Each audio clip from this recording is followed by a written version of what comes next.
अपने माननीय राजनीतिक जी का तालियों से स्वागत करें।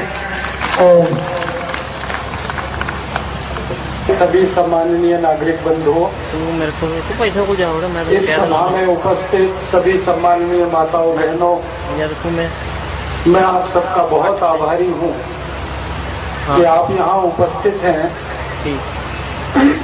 और मुझे आपसे भारत स्वाभिमान के विषय में संवाद करने का मौका मिल रहा है। हमारी आज की इस सभा का बहुत गौरव है कि माननीय श्री चिरंजी लाल जी मंच पर हमारे साथ उपस्थित हैं।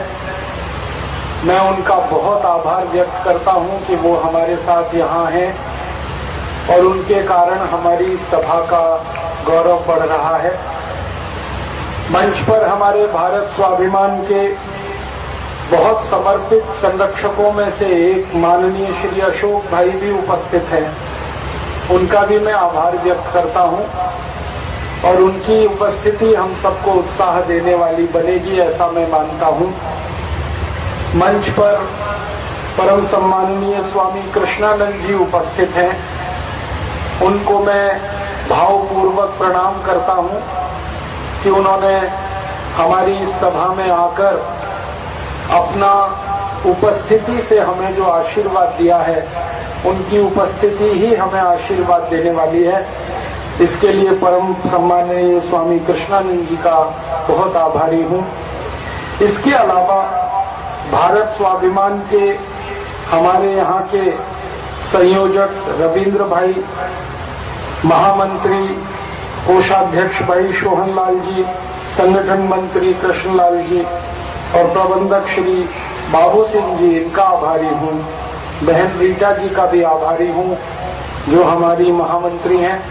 आप सबके सहयोग से ये कार्यक्रम आयोजित हुआ है।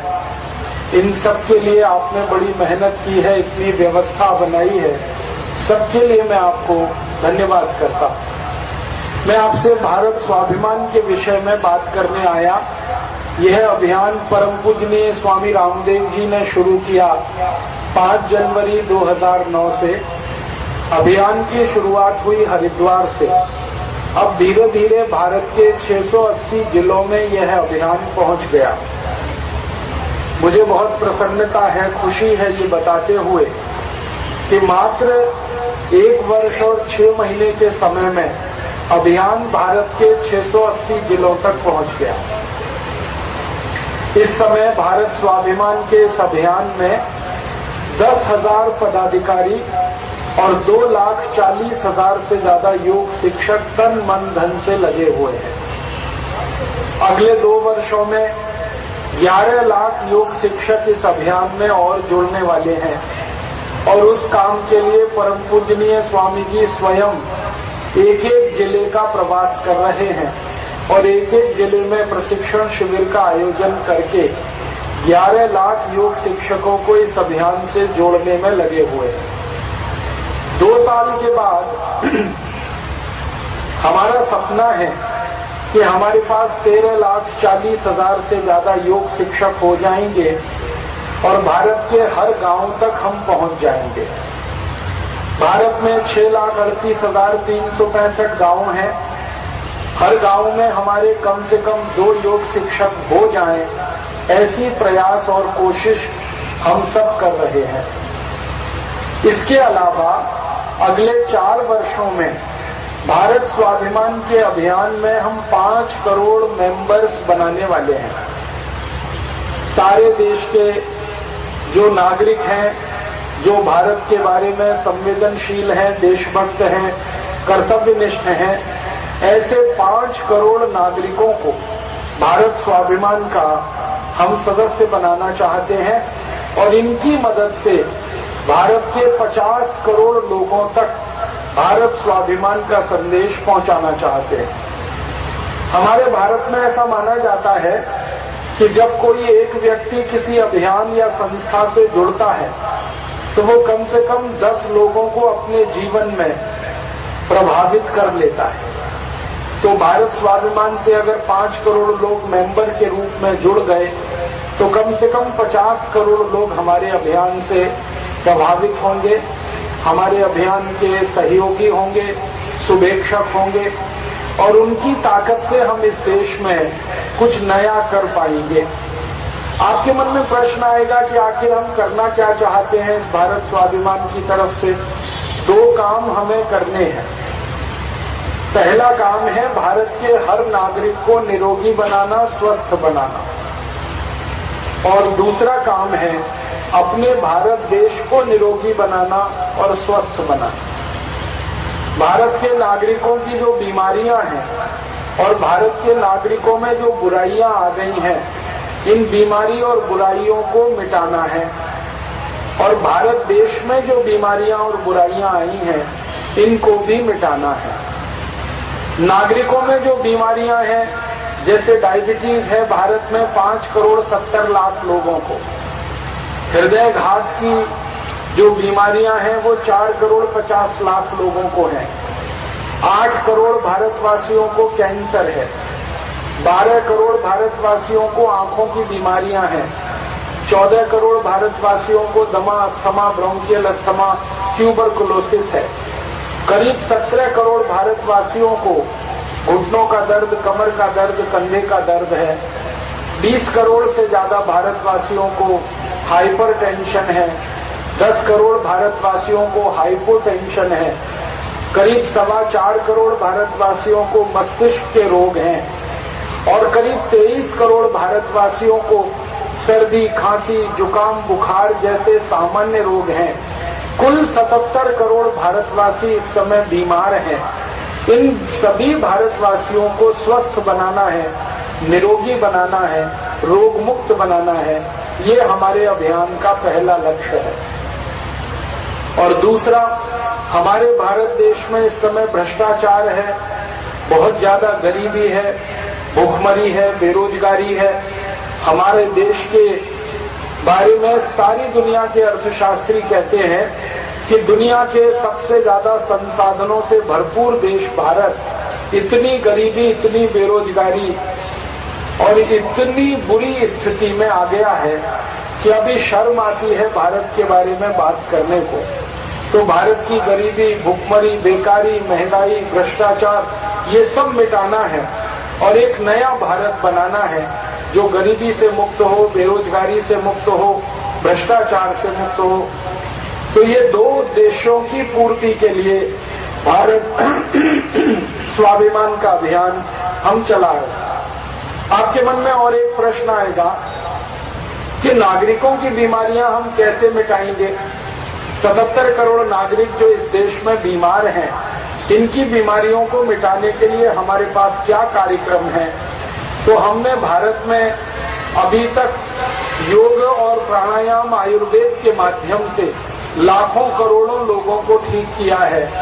जिनकी शुगर ठीक हुई है, डायबिटीज ठीक हुई है, जिनका ब्लड प्रेशर ठीक हुआ है, जिनका अस्थमा ठीक हुआ है, दमा ठीक हुआ है, जिनके घुटनों के दर्द ठीक हुए हैं, कमर के दर्द ठीक हुए हैं। करीब 140 बीमारियों पर हमने देखा है योग प्राणायाम का बहुत अच्छा असर होता है। और योग प्राणायाम के माध्यम से 140 बीमारियां अभी तक ठीक होते हुए हमने देखी हैं।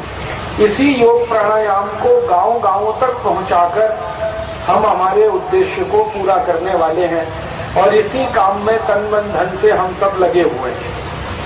आपको एक जानकारी देना चाहता हूं मैं कि वैसे तो हमारे देश की सरकार के द्वारा लोगों की बीमारियों को ठीक करने के लिए एलोपैथी की चिकित्सा व्यवस्था के हजारों hospital, primary health centre, community health centre चल रहे हैं और भारत में करीब 18 लाख डॉक्टर अपनी चिकित्सा के द्वारा सेवाएं दे रहे हैं। लेकिन हमें एलोपैथी चिकित्सा के द्वारा जो सेवाएं मिल रही हैं, इनमें बहुत बड़ा घोटाला है और इसमें बहुत बड़ी बेईमानी है। आपको मैं कहूंगा तो हैरानी होगी कि एलोपैथी चिकित्सा व्यवस्था में भारत देश के 18 लाख डॉक्टर जो रात दिन काम कर रहे हैं, उन डॉक्टरों के द्वारा जो दवाएं आपको खिलाई जा रही हैं, वो दवाएं इतनी खराब हैं कि दुनिया में कोई उन्हें नहीं खाता। और दुनिया के देशों की सरकारों ने उन दवाओं को सालों पहले बंद कर दिया। जो दवाएं दुनिया में बिकती नहीं है, जो दवाएं दुनिया में मरीजों को खिलाई नहीं जाती, जो दवाएं दुनिया में पैदा नहीं करी जाती, उत्पादन जिनका बंद है, ऐसी हजारों दवाएं भारत में बिक रही हैं। मैं नाम लेके आपको कुछ दवाओं के बारे में कहूंगा। एक दवा है जिसका नाम है वोवेरॉन। ये वोवेरॉन नाम की दवा दुनिया के 50 देशों में बंद है।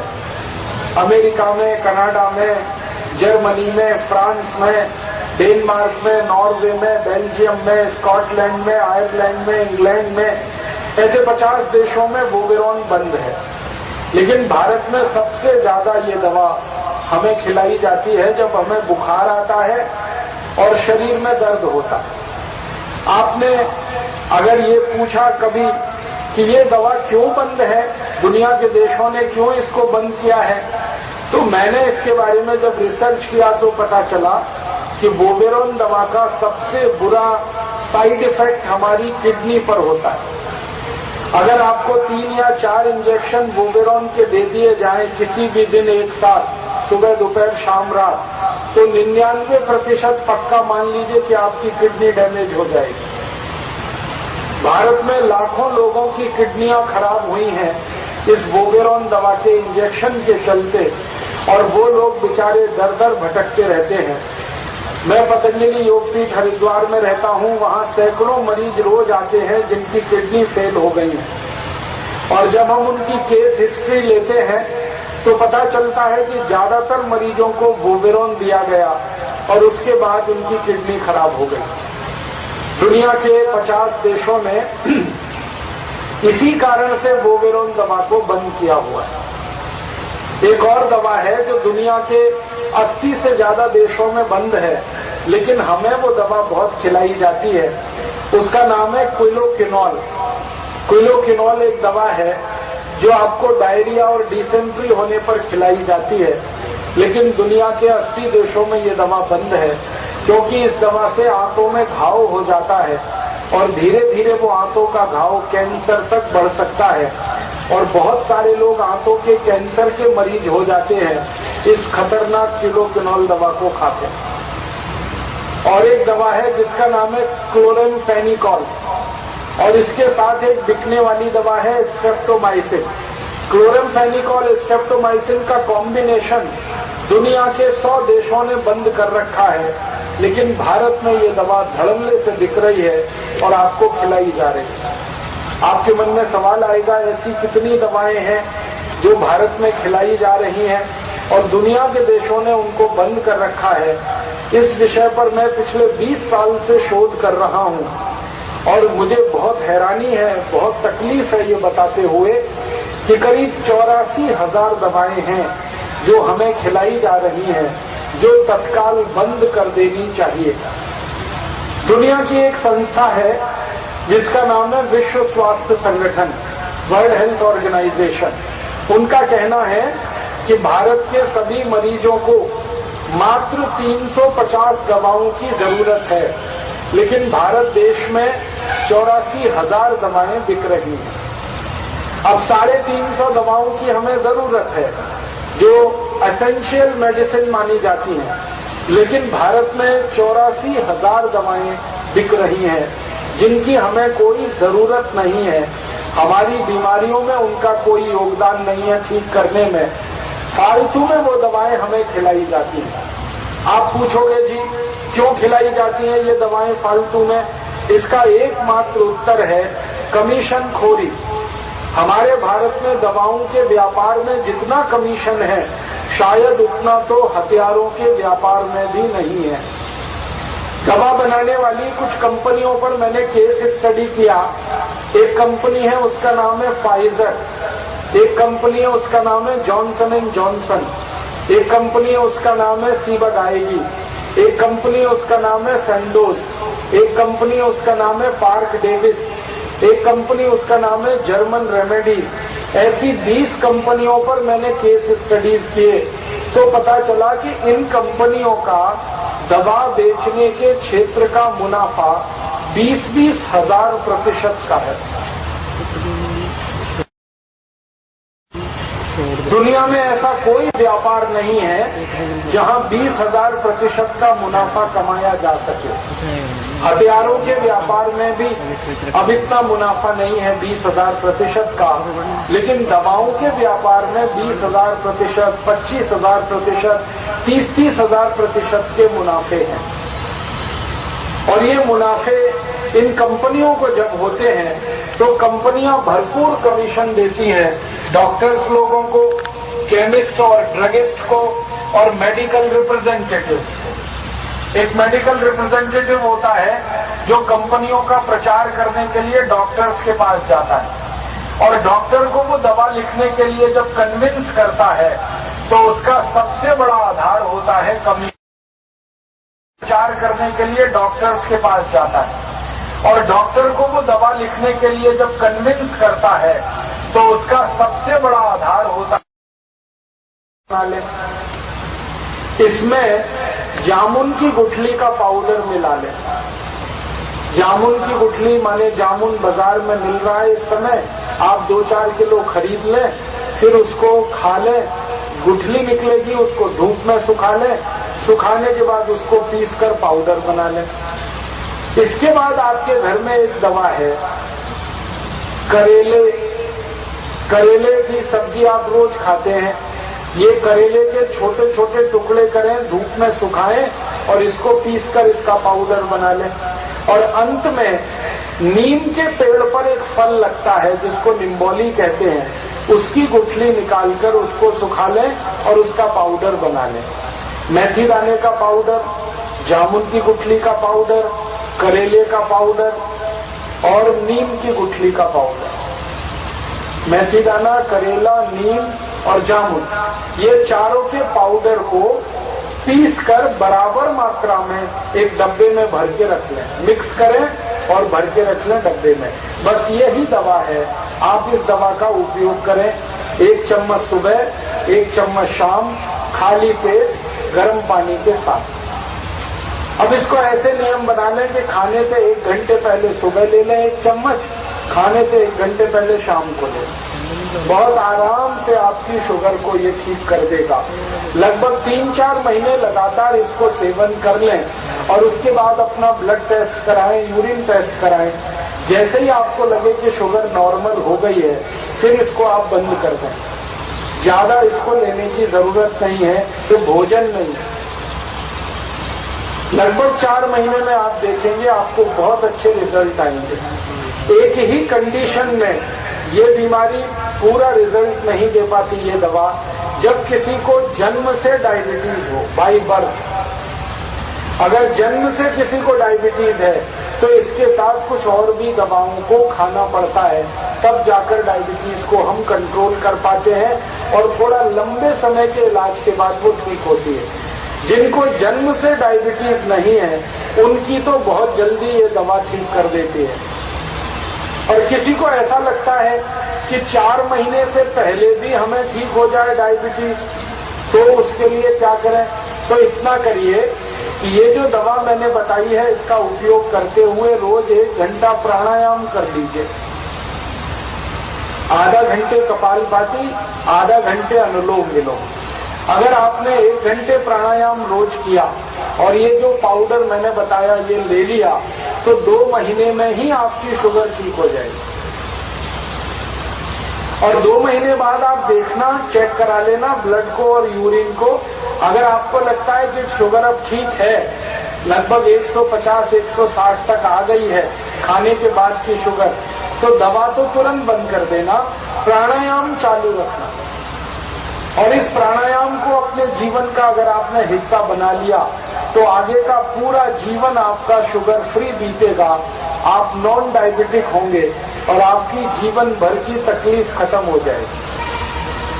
हमने तो कई बार देखा कि जिन मरीजों की शुगर ठीक हुई है इस दवा की मदद से और प्राणायाम से, उनको शुगर ठीक होने के बाद 200-200 ग्राम चीनी खिला के देखा है, फिर भी उनकी शुगर का लेवल नहीं बढ़ता है।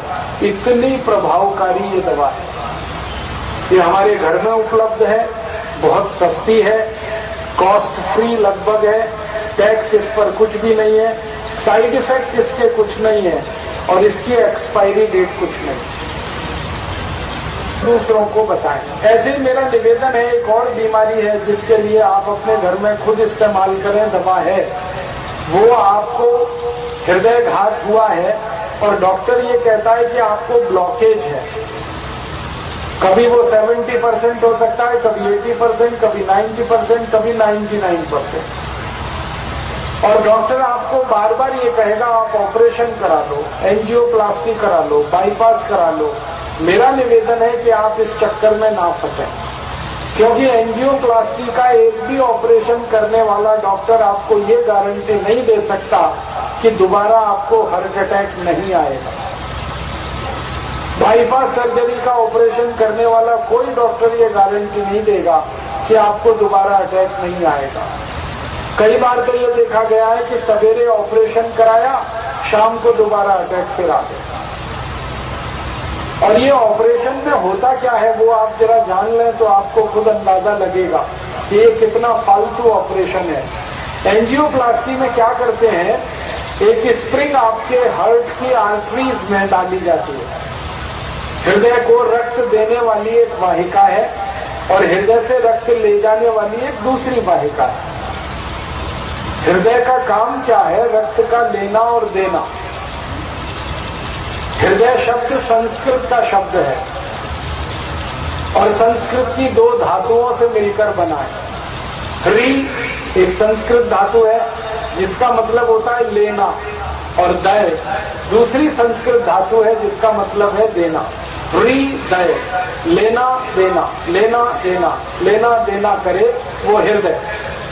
किस चीज का लेना देना करे? रक्त का, खून का। तो हृदय रक्त लेता है और वापस आपको देता है। तो रक्त ले जाने वाला जो रास्ता है, इसमें कहीं रुकावट अगर आई तो उस रुकावट को ठीक करने के लिए डॉक्टर के पास कोई दवा तो है नहीं।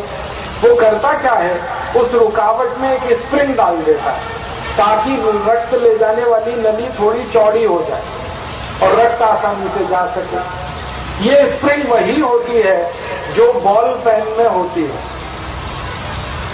आपने बॉल पेन की स्प्रिंग देखी है, उसी पर मेडिसिन का कोट करते हैं। स्टेनलेस स्टील से बनती है, बॉल पेन वाली ही स्प्रिंग है, बस उसके ऊपर मेडिसिन का कोट है। और आपको बहुत आश्चर्य लगेगा ये सुनकर कि ये स्प्रिंग 10 रुपए में बनती है और जब आपके हृदय में डाली जाती है तो डॉक्टर 1.5 से 2 लाख रुपए का बिल बनाता है। और कई डॉक्टर तो इतने बेईमान हैं कि इस स्प्रिंग को बीच से काट के 2 कर देते हैं और वो 2 ऑपरेशन का चार्ज आपसे वसूल लेते हैं। 3 लाख रुपए दे, मैंने 2 स्टंट डाले। और ये जो स्प्रिंग डाली जाती है ये थोड़े दिन में बेकार हो जाती है, क्योंकि जहां तक स्प्रिंग पड़ी हुई है वहां तक तो रक्त का प्रवाह ठीक है, लेकिन स्प्रिंग के आगे और पीछे फिर रुकावट आ जाती है और ये स्प्रिंग पूरी बेकार हो जाती है। तो आपको दोबारा ऑपरेशन कराना पड़ता है और दूसरी बार फिर 1.5 से 3 लाख रुपए खर्च होता है। तो आप बोलोगे जी क्या करना चाहिए? बात तो सीधी सी ये है कि आपके हृदय के रक्त में रुकावट करने वाली जो टेंडेंसी है उसको खत्म करिए। ब्लड में एक टेंडेंसी होती है, रक्त में एक टेंडेंसी होती है और उसके कारण रुकावट बढ़ती है, कचरा आ जाता है रक्त में। तो वो टेंडेंसी खत्म कर दीजिए तो हमेशा के लिए आप ठीक रहेंगे। तो आप बोलेंगे फिर क्या करें? इस रक्त की टेंडेंसी को खत्म करना है कि रुकावट ना आए, इसके लिए एलोपैथी के पास कोई इलाज नहीं है। इसको विनम्रता पूर्वक मैं आपसे कह रहा हूं, एक भी इलाज नहीं है उनके पास कि आपके रक्त में रुकावट ना आए।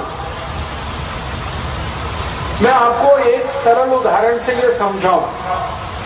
आपके घर के आगे पानी निकलने के लिए एक नाली बह रही है मान लीजिए, और इस नाली में कोई रुकावट आ गई तो क्या होने वाला है? पानी इधर उधर से बहेगा।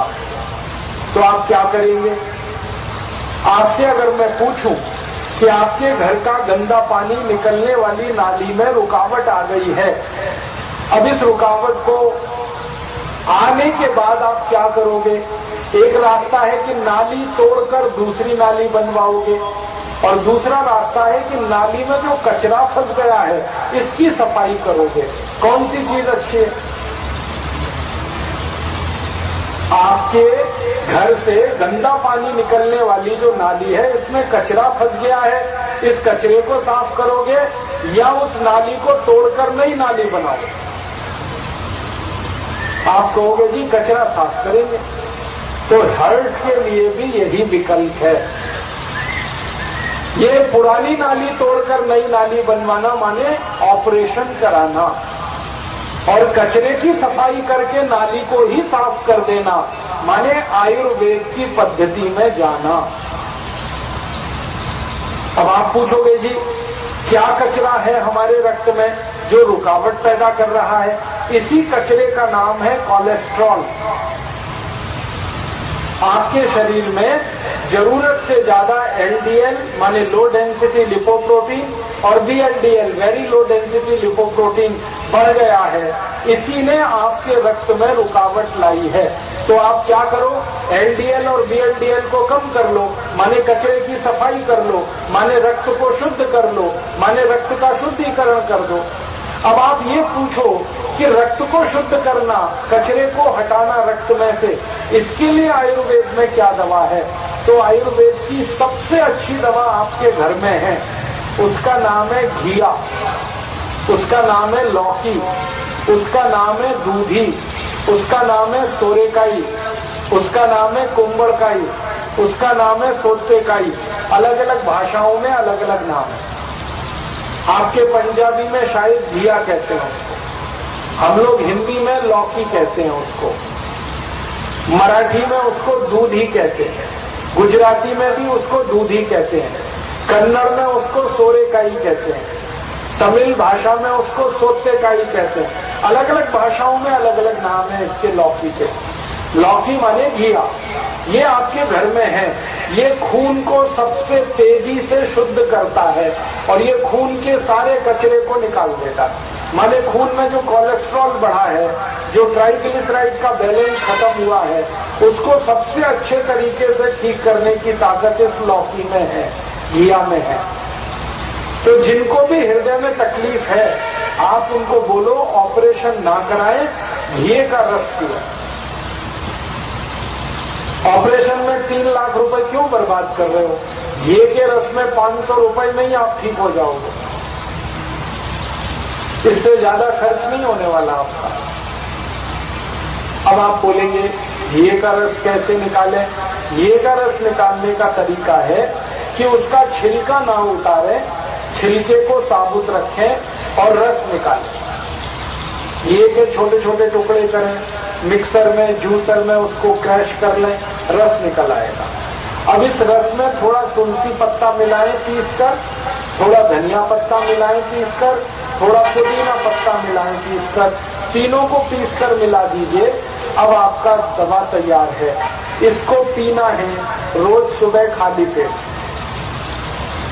खाली पेट पीने में कुछ तकलीफ हो तो खाना खाने के 1 घंटे के बाद या नाश्ता करने के 1 घंटे के बाद आप इसे ले सकते हैं। और इसको लगातार 4 महीने आप पी लीजिए तो आपका अगर 99% तक ब्लॉकेज है वो भी निकल जाएगा, बड़े आराम से निकल जाएगा।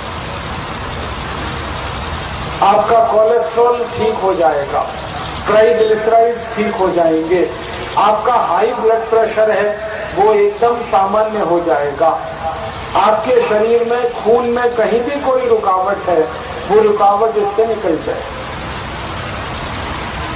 और मेरा एक दूसरा सुझाव है आपको कि आप ये जो घिये का रस पिएंगे, इस घिये के रस के साथ साथ रोज 1 घंटे प्राणायाम कर लीजिए तो और जल्दी ठीक हो जाएगा।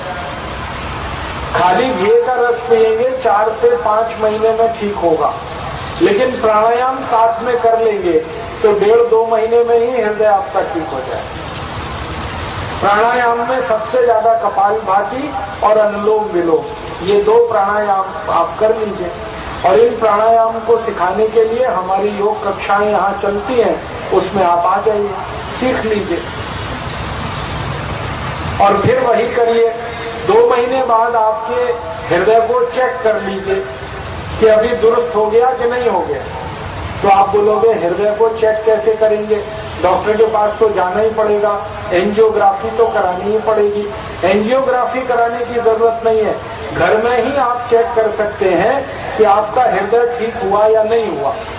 तो क्या करें इसके लिए, बहुत सरल तरीका बताता हूं। आपके घर की सीढ़ियों को चढ़िए, 1 2 3 4 5 6 7 8 9 10 आराम से चढ़ते जा रहे हैं अगर सीढ़ियां, और छत पर पहुंच गए तो समझ लीजिए हृदय बिल्कुल ठीक है।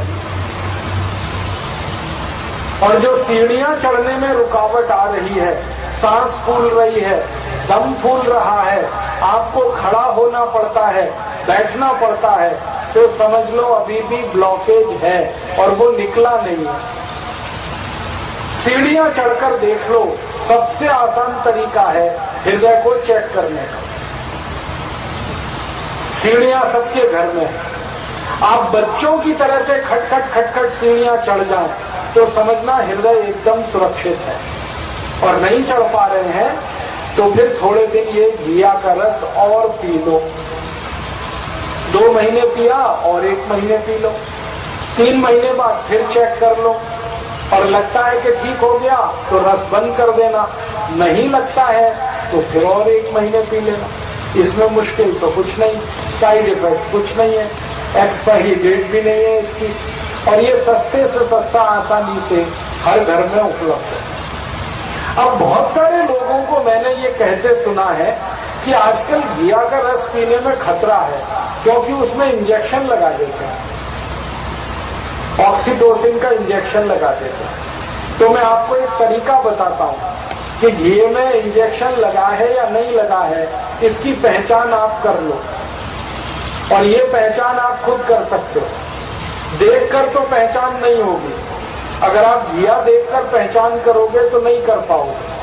तरीका दूसरा बताता हूं, घिया को हाथ में ले लो और नाखून उसमें दबाओ, अंगूठे का नाखून उसमें दबा दो घी में। अगर नाखून आपका जल्दी से घुस गया अंदर तो समझना घिया एकदम शुद्ध है, और ये नाखून अगर घुस नहीं रहा है तो समझना घिया में इंजेक्शन लगा दिया। ये ऑक्सीटोसिन का इंजेक्शन जब घिया में लग जाता है तो उसकी जो त्वचा है वो बहुत कठोर हो जाती है और उसमें नाखून घुसना मुश्किल हो जाता है। और जब तक घी में इंजेक्शन नहीं लगा है तब तक उसकी त्वचा बहुत नरम और मुलायम होती है, नाखून आसानी से घुस जाता है। तो इस तरीके से आप परीक्षण कर लो और शुद्ध घिया है वो आप घर में ले आओ। और मेरा तो एक सुझाव है, घिया अपने घर में लगा लो। आपके घर में छोटा सा गमला है ना, उसमें ही घिया लग जाएगा, क्योंकि घिये की जड़ कोई बहुत दूर तक नहीं जाती। घिया जो है ना क्रीपर है, बेल वाला फल है, तो बेल वाले फल तो गमले में भी लग जाते हैं। गमले में एक बीज लगाओ, बेल बढ़ेगी और घिया मिल जाएगा। मैंने बहुत लोगों की छत पर घिया लगवाया और एक बीज से 125 घिया आते हैं।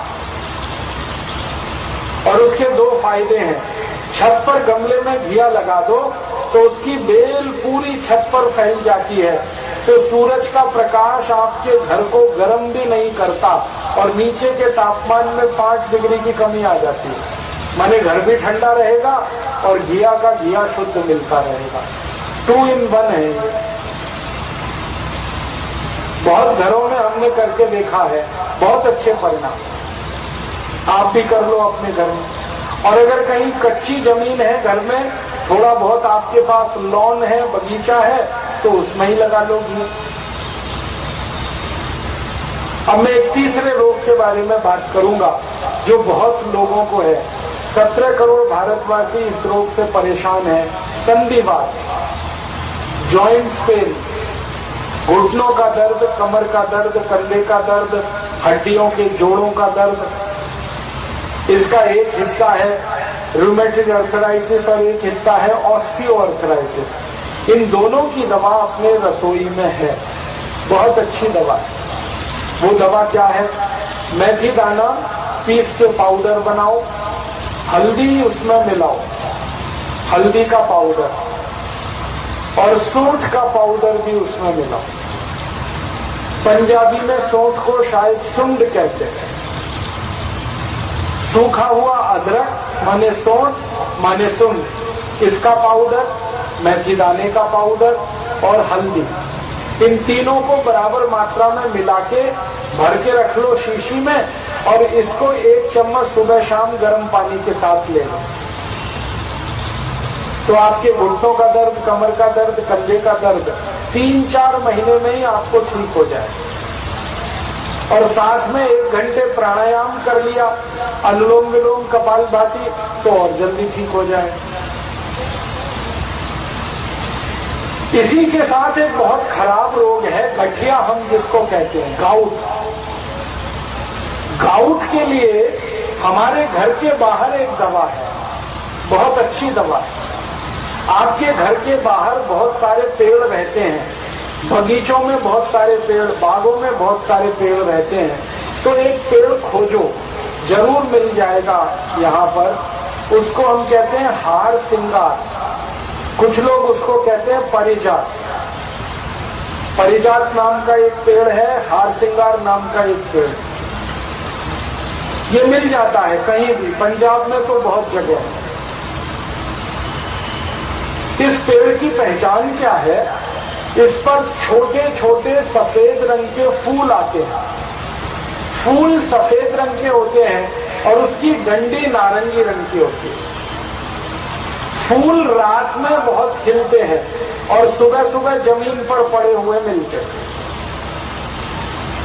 ये पेड़ है, कहीं भी मिल जाएगा आपको। इस पेड़ के पत्तों को हाथ से छूकर आप देखोगे तो उसमें कांटे जैसे लगते हैं। ये हार सिंगार का पेड़ है, परिजात का पेड़। इसके जो फूल हैं वो तो भगवान के लिए हैं, पत्ते आपके लिए हैं। और ये हार सिंगार के पेड़ के पत्ते गठिया की सबसे अच्छी दवा। क्या करना है? 6-7 पत्ते तोड़ने हार सिंगार के या परिजात के, इसको पीसकर चटनी बनाना और इसको 1 गिलास पानी में उबालना। उबालना इतना है कि पानी आधा हो जाए और फिर उसको ठंडा करके पीना, सवेरे खाली पेट, दिन में बस 1 बार। अगर आपने ये हार सिंगार के या परिजात के पत्तों का काढ़ा पीना शुरू किया तो 20-20 साल पुराना गठिया सिर्फ 2 महीने में ही ठीक हो जाए। 20 साल पुराना गठिया, बहुत बढ़िया परिणाम है इसके। लाखों मरीजों को हमने देखा है ठीक होते हुए। और जल्दी ठीक होना है तो आप इसके साथ प्राणायाम कर लो, 1 घंटा सुबह कपालभाति, अनुलोम विलोम, बस। और ये परिजात के पत्तों का काढ़ा पीते जाओ, बहुत आसानी से आपका गठिया जड़ से मिट जाएगा। और एक बार ठीक हुआ तो दोबारा फिर नहीं आएगा। मैं आपको और 1-2 अच्छी बात बताता हूं। ये जो परिजात या हार सिंगार के पत्ते का काढ़ा है, अगर कोई पिए तो घुटने बदलवाने की जरूरत नहीं होती। आजकल कई बार क्या होता है, डॉक्टर नी जॉइंट्स को रिप्लेस करने की बात करते हैं। वो कहते हैं जी आपके घुटने घिस गए हैं, अब आपकी उम्र बहुत हो गई है, ये नए लगवा लो। मैं आपसे विनम्रता पूर्वक कहूंगा कि घुटने नए लगवाने से पहले भारत के पूर्व प्रधानमंत्री माननीय श्री अटल बिहारी वाजपेयी को देख लेना। उन्होंने घुटने जब नहीं लगवाए थे तब वो चल पाते थे अच्छे से, और जब से नए घुटने लगे उनको कुर्सी पर बिठाकर लाना ले जाना पड़ता है, क्योंकि नए घुटने हमेशा आपके शरीर में उपयोगी होंगे ये जरूरी नहीं है। तो डॉक्टर अक्सर क्या देता है, घुटने बदलवा दो, आप मत बदलवाना। आप तो ये परिजात के पत्ते का काढ़ा पी लो, हार सिंगार के पत्ते का काढ़ा पी लो, आपके पुराने घुटने ही नए हो जाएंगे। उन्हीं से आपका जीवन 10-12 साल आगे बढ़ जाएगा। जिनको हिप जॉइंट्स रिप्लेस करने के लिए डॉक्टर बोलता है, उनको भी जरूरत नहीं है। ये परिजात और ये हार सिंगार के पत्ते का काढ़ा हिप जॉइंट्स के रिप्लेसमेंट की भी दवा है। आप इसको उपयोग करो। और मेरा तो कहना है कि जो अपने योग शिक्षक हैं पतंजलि समिति के, भारत स्वाभिमान के, ये सभी घरों में जा जाकर हार सिंगार के बीज बांट दें, सब अपने घर में इसका पौधा लगा लें, क्योंकि आजकल गठिया बहुत तेजी से बढ़ गया है। ये पौधा बीज से लगता है और बीज इसका किसी भी नर्सरी में मिल जाएगा आपको। बहुत बढ़िया पेड़ है ये, घर में खुशबू देता है फूल की मदद से और आपको पत्ते देता है औषधि के रूप में। और 2-4 बीमारियों की बात करता हूं। बवासीर एक बीमारी है जिस पर बहुत ऑपरेशन हो रहे हैं आजकल, और ऑपरेशन के बाद फिर ऑपरेशन, ऑपरेशन के बाद फिर ऑपरेशन, थोड़े दिन ठीक रहता है, फिर वापस होता है, फिर ठीक होता है, फिर वापस होता है और आदमी तकलीफ में आता है। मत करवाइए बवासीर का ऑपरेशन। बवासीर है, मूल व्याध है, भगंदर है, फिस्टुला है, पाइल्स है, हेमोरॉइड्स है, इनके ऑपरेशन मत करें। क्या करें? अपने घर की दवा खाइए। घर में बहुत अच्छी दवा है, काला दाग, काला मुनक्का, ये बहुत बढ़िया दवा है बवासीर। क्या करना है? रात में 5-6 काले मुनक्के पानी में डाल दो, रात भर उसको पानी में रखो, सवेरे उठकर मुनक्के के बीज निकाल दो और उसको चबाकर खाओ और पीछे से वही पानी पियो जिसमें आपने मुनक्का डाला था। और ये 4-5 महीने लगातार करो तो खूनी बवासीर और बादी बवासीर दोनों ठीक हो जाए। बहुत अच्छी दवा है। और अगर मुनक्का ना मिल पाए किसी कारण से तो अपने घर में किशमिश है, छोटी दाख जिसको आप कहते हो पंजाबी में शायद, तो किशमिश 10-12 रात को पानी में भिगो दो, सवेरे उठ के उसको चबा के खाओ, पीछे से पानी पी लो, बिल्कुल बवासीर ठीक करती है। और आपको जब अंगूर मिलता है, ताजा अंगूर, तो काला वाला अंगूर चबा चबा कर खाओ हर दिन। करीब 100 ग्राम अंगूर चबाकर खा लिया करो, खाने के बाद बवासीर जड़ से मिटा देगा।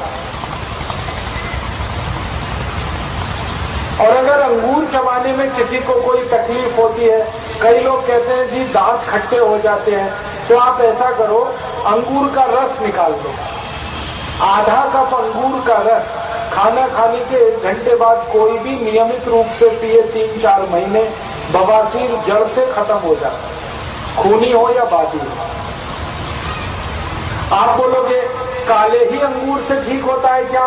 काले अंगूर का रिजल्ट बहुत जल्दी आता है, लेकिन ना मिले काला अंगूर तो जैसा भी अंगूर मिल रहा है उसको आप जो है ना इस्तेमाल कर लो। अब बहुत लोग फिर मेरे को शिकायत करते हैं, वो कहते हैं जी अंगूर पर इतने केमिकल्स स्प्रे किए जाते हैं, एंडोसल्फान, मेलाथियान, क्लोरोपाइरीफॉस, कि अंगूर सफेद सफेद तो ऐसे ही दिखाई देता है, तो डर लगता है सबको। ऑक्जेलिक एसिड में डालकर अंगूर आपके पास आता है, तो अब इस डर को मिटा दो। क्या करना है?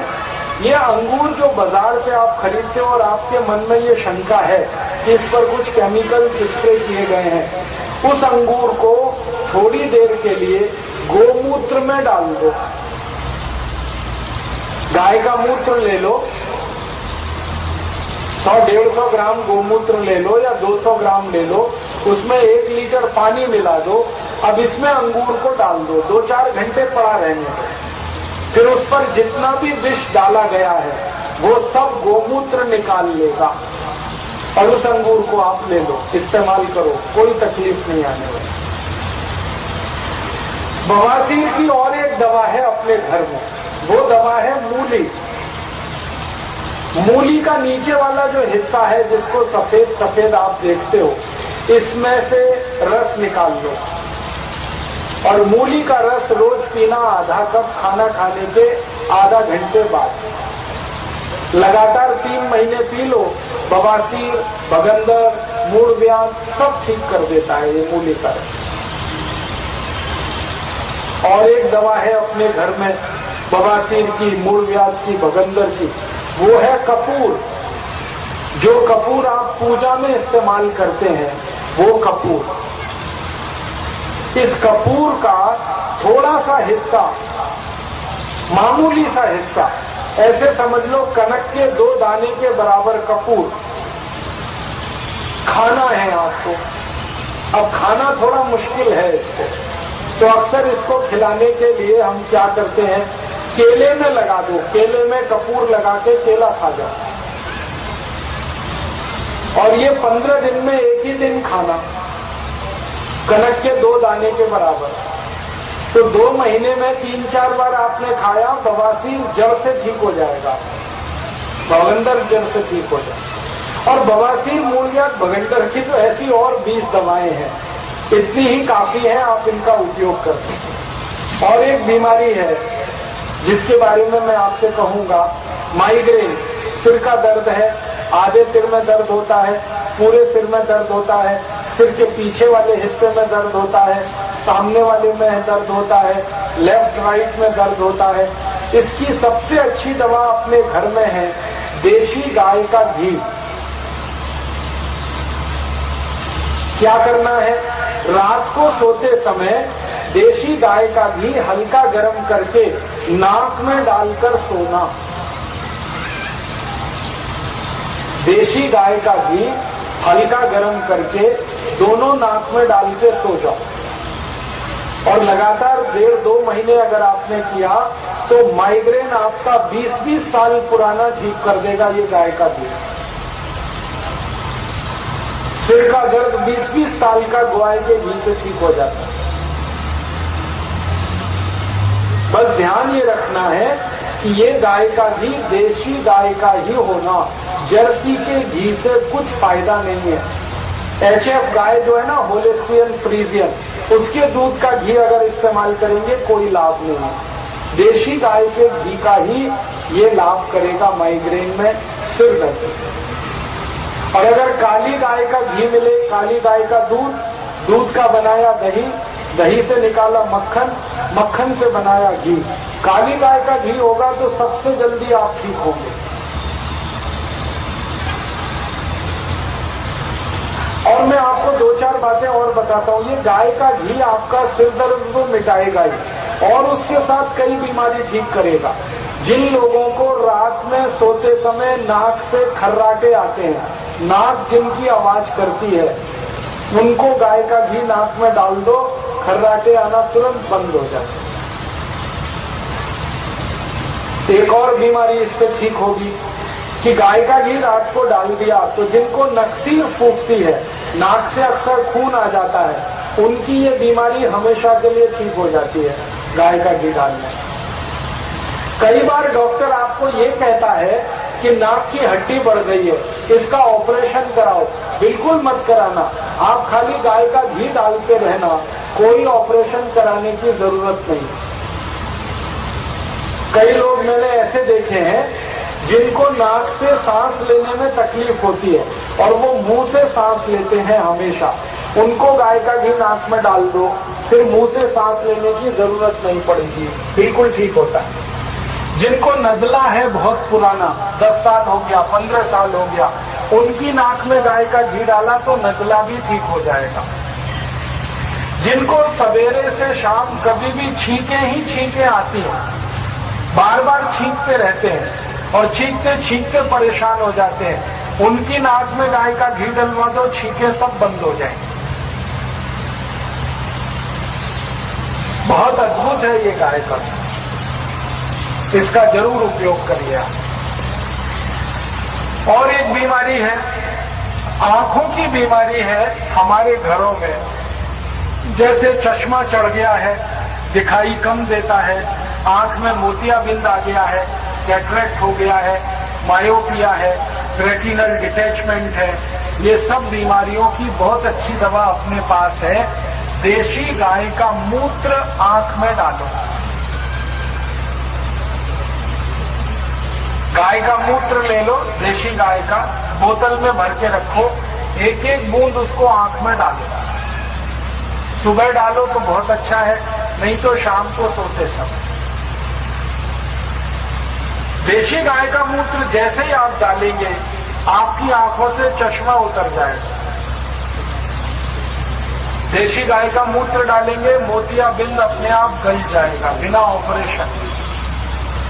देशी गाय का मूत्र डालेंगे, रेटिना आपका एकदम दुरुस्त हो जाएगा। रेटिना पे कोई भी तकलीफ हो गोमूत्र से ठीक हो जाएगी।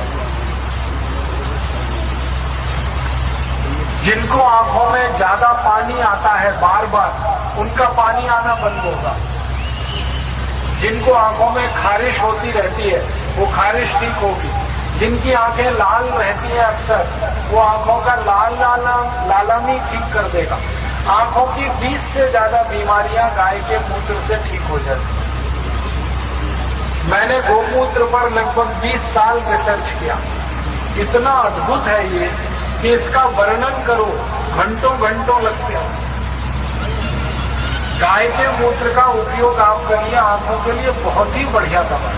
बस इसका ध्यान ये रखना है कि गाय का मूत्र लेना वो गाय देशी होनी चाहिए और गाय गर्भवती ना हो। गाय जब गर्भवती होती है उस समय का मूत्र मत लेना, नहीं तो आंखों में जलन हो जाएगी। गाय की बछिया का लेना, जो मां नहीं बनी उसका सबसे अच्छा। और यही गाय का मूत्र अगर कान में डालोगे आप तो कान के कई रोग ठीक करेगा। जैसे कान में से अक्सर मवाद आता है, पस निकलता है, गोमूत्र डाल दो ठीक हो जाएगा। कान से कम सुनाई दे रहा है, गोमूत्र डालो अच्छा सुनाई देगा। कान में फोड़े फुंसी हो जाए, गोमूत्र डालो ठीक हो जाएंगे। कान में से कई बार घम ऐसी आवाज आती रहती है, गोमूत्र डालो आवाज क्लियर हो जाएगी। कान की बीमारियों में भी ये काम आता है। कान की बीमारियों के लिए और एक दवा अपने रसोई में है, रसोई में नहीं घर में है, एलोवेरा। एलोवेरा का प्लांट अपने घर में लगा के रखो, थोड़ा सा उसका पत्ता काटो, उसका छील कर रस निकाल लो, वो एलोवेरा का रस कान में डालो तो कान की लगभग हर बीमारी में ये भी काम आता है, एलोवेरा का रस। बहुत दवाएं हैं अपने पास। गले की बीमारियों की बात करें, जैसे गले में टॉन्सिलाइटिस की बीमारी बहुत बच्चों में होती है और अक्सर हम डॉक्टर के पास जाके उसका ऑपरेशन करा लेते हैं। मेरा कहना है आपको बिल्कुल जरूरत नहीं है टॉन्सिलाइटिस के ऑपरेशन की, अपने घर में इसकी दवा है। दवा क्या है? हल्दी। आधा चम्मच हल्दी ले लो और जिनको भी टॉन्सिलाइटिस की तकलीफ है, बच्चे हो या बड़े, उनका मुंह खोलकर वो हल्दी अंदर डालो गले में, नीचे तक हल्दी जाए, जीभ पर मत डालना, जीभ से थोड़ा आगे गले में डालना हल्दी को, और डाल के 1 घंटे चुपचाप बिठा दो, कुछ खाना पीना नहीं है, तो हल्दी धीरे धीरे लार के साथ नीचे उतर जाएगी और टॉन्सिलाइटिस की तकलीफ हमेशा के लिए ठीक हो जाएगी। एक डोज देना, उसके बाद दूसरी डोज देने की शायद जरूरत ना पड़ेगी, और अगर जरूरत पड़ेगी तो 1 हफ्ते के बाद ही देना, 7 दिन के पहले मत देना। 1 हफ्ते बाद दूसरा डोज दे देंगे, फिर नहीं आएगा टॉन्सिलाइटिस का कभी भी कोई तकलीफ। ऐसे ही गले में एक बीमारी है, स्वर भंग हुआ, स्वर भंग हुआ, आवाज बैठ गई आपकी, तो काली मिर्च चूसना शुरू कर दो। थोड़ा सा आप मुलैठी ले लो और जल्दी ठीक होगा। काली मिर्च, मुलैठी और थोड़ा मिश्री ले लो तो बहुत जल्दी ठीक होगा गले का बैठना, माने स्वर भंग हो। अब 2-4 और जल्दी जल्दी कुछ बीमारियों का बताता हूं। Acidity, hyper acidity, ulcer, peptic ulcer, ये अक्सर घरों में है। इसकी बहुत अच्छी दवा है अजवाइन। अजवाइन को तवे में भूनिए और काला नमक मिला के चबा के खाइए। खाना खाने के बाद आधा चम्मच भुना हुआ अजवाइन, थोड़ा सा काला नमक, खाने के बाद चबा के खाओ। एसिडिटी बिल्कुल ठीक, हाइपर एसिडिटी भी ठीक। अगर डायरिया हो जाए, डिसेंट्री हो जाए, तो जीरा अपने घर में है जीरे को पानी में बॉईल कर लो और उस पानी को पी लो। आधा चम्मच जीरा, आधा कप पानी बॉईल करके पी जाओ। डायरिया, डिसेंट्री दोनों ठीक करता है। अपने घर में बेल है, बेल का पाउडर रखो हमेशा, नहीं तो पतंजलि चिकित्सालय में मिलता है। बेल पाउडर 1 चम्मच सुबह, 1 चम्मच शाम ले लो, हल्के गुनगुने पानी से। सब तरह का डायरिया, डिसेंट्री ठीक करता है। और ऑफेंसिव डायरिया है, माने बार बार हर 5 मिनट पर आपको टॉयलेट में जाना पड़ रहा है, तो आप आधा कप कच्चा दूध ले लो, उसमें नींबू निचोड़कर तुरंत पी जाओ, तो खराब से खराब डायरिया आपका 1 दिन में ही ठीक हो जाए।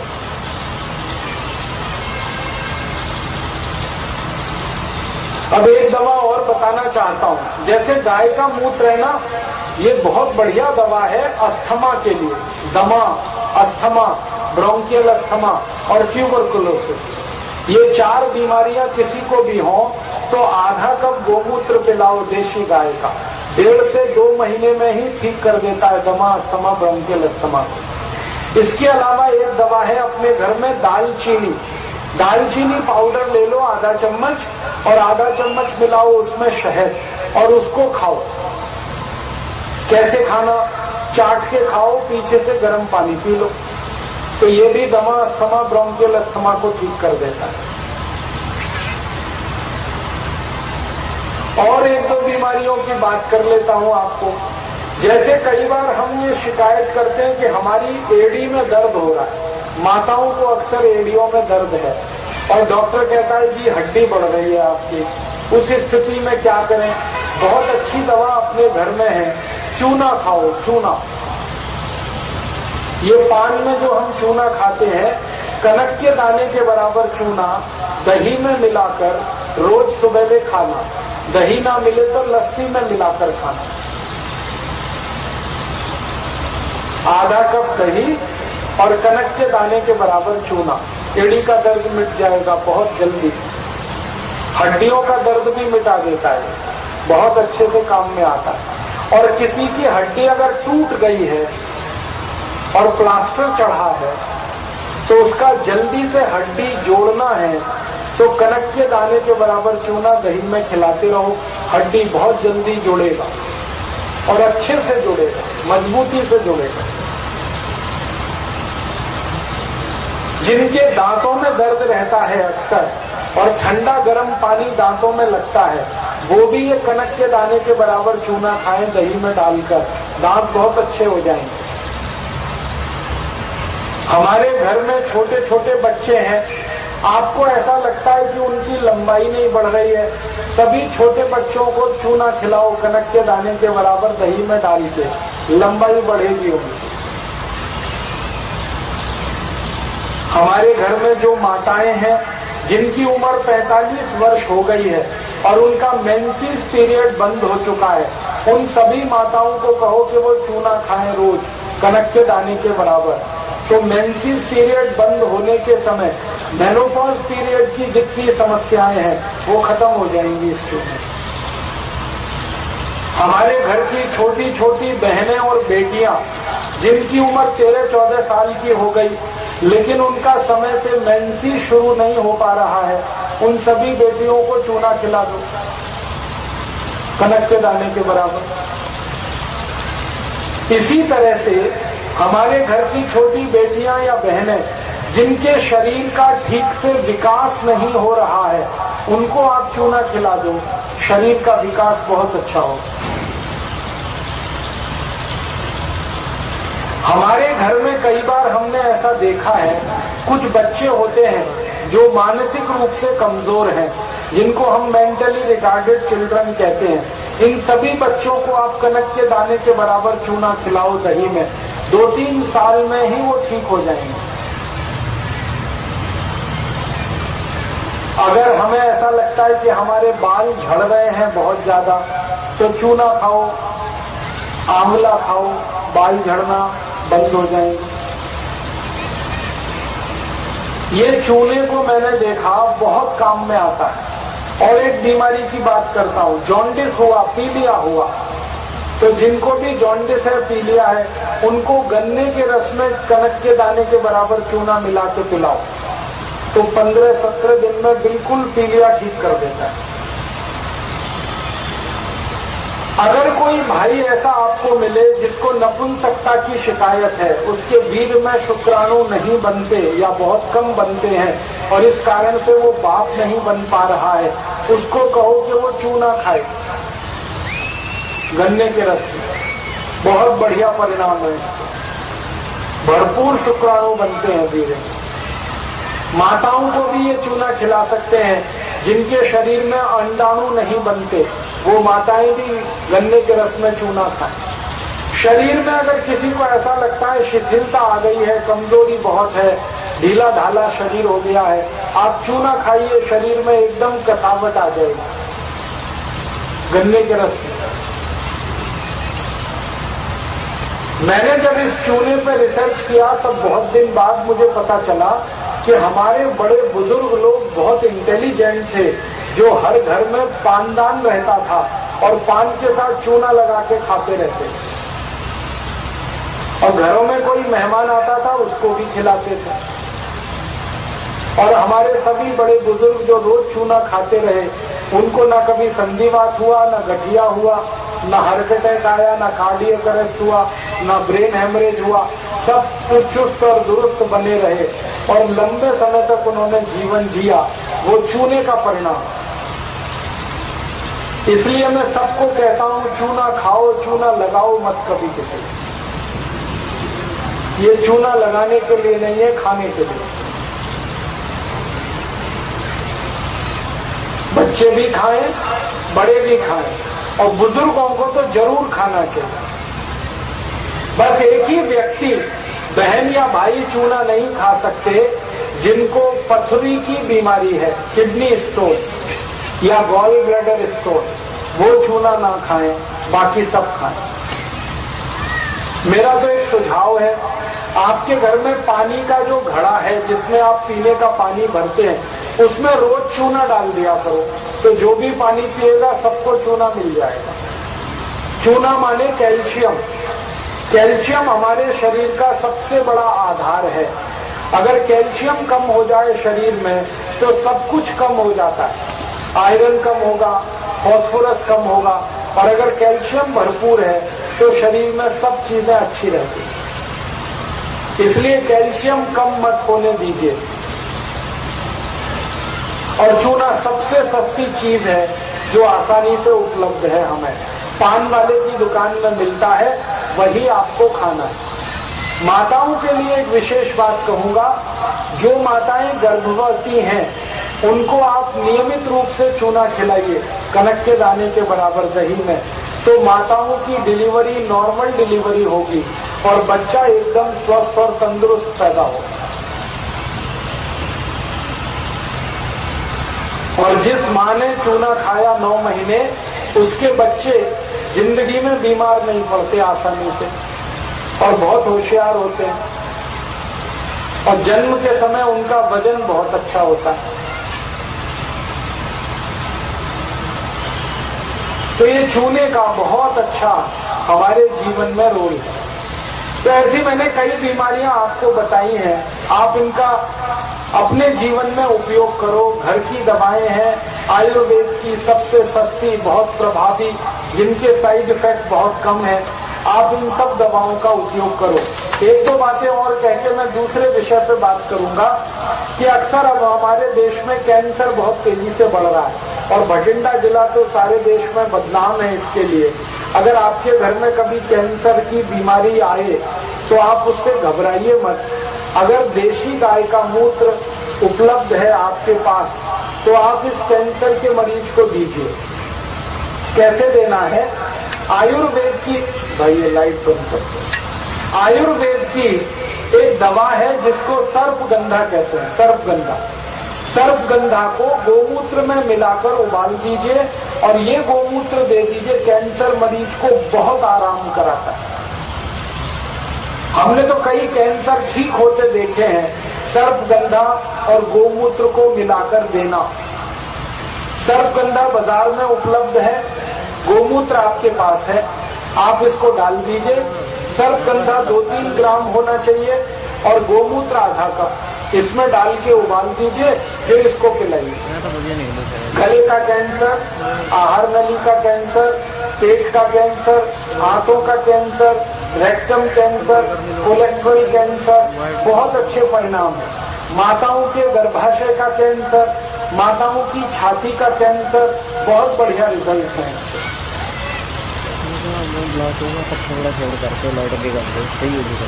एक आखिरी दवा मुझे और बतानी है आपको। आपके घर में कभी किसी मरीज को गैंग्रीन अगर हो गया तो गैंग्रीन का एलोपैथी में कोई इलाज नहीं है। वो अक्सर क्या करते हैं, काट देते हैं उस हिस्से को जिसमें गैंग्रीन हो जाता है। और गैंग्रीन जैसी ही एक खतरनाक बीमारी है ऑस्टियोमाइलाइटिस, उसमें भी अंग को काट देते हैं डॉक्टर। मेरा निवेदन है कि घर में किसी को गैंग्रीन हो जाए, ऑस्टियोमाइलाइटिस हो जाए और डॉक्टर ये कहे कि ये काट देना, तो काटिए मत, ठीक होगा वो। आप बोलेंगे उसकी दवा क्या है?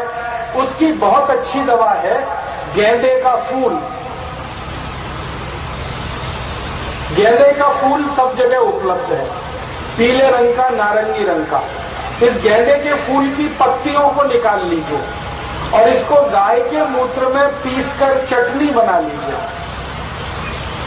देशी गाय का मूत्र और गेंदे के फूल को चटनी बनाना, और ये जो चटनी तैयार हुई गोमूत्र और गेंदे के फूल की, इसको लगाना है वहां जहां गैंग्रीन हुआ है। इसको लगाना है वहां जहां ऑस्टियोमाइलाइटिस हुआ है। और लगातार 8-10 महीने आप इसको लगाते जाइए, गैंग्रीन ठीक हो जाता है, ऑस्टियोमाइलाइटिस का बड़े से बड़ा घाव भर जाता है। मैंने देखा है कि कभी किसी को गोली लग जाए तो गोली जहां लगती है वहां तो बहुत छोटा सा छेद होता है, जहां से निकलती है वहां बहुत बड़ा छेद होता है। उसको अगर भरना है तो गेंदे के फूल से अच्छी कोई दवा नहीं है प्रकृति में। गेंदे के फूल की पत्तियों को पीसिए, गोमूत्र में चटनी बनाइए और घाव पर लगा दीजिए। बड़े से बड़े घाव को भर देता है। जहां सेल्स आपके पूरी तरह से मर गए हों, नए सेल्स को जनरेट करा देता है ये गाय का मूत्र और गेंदे का फूल।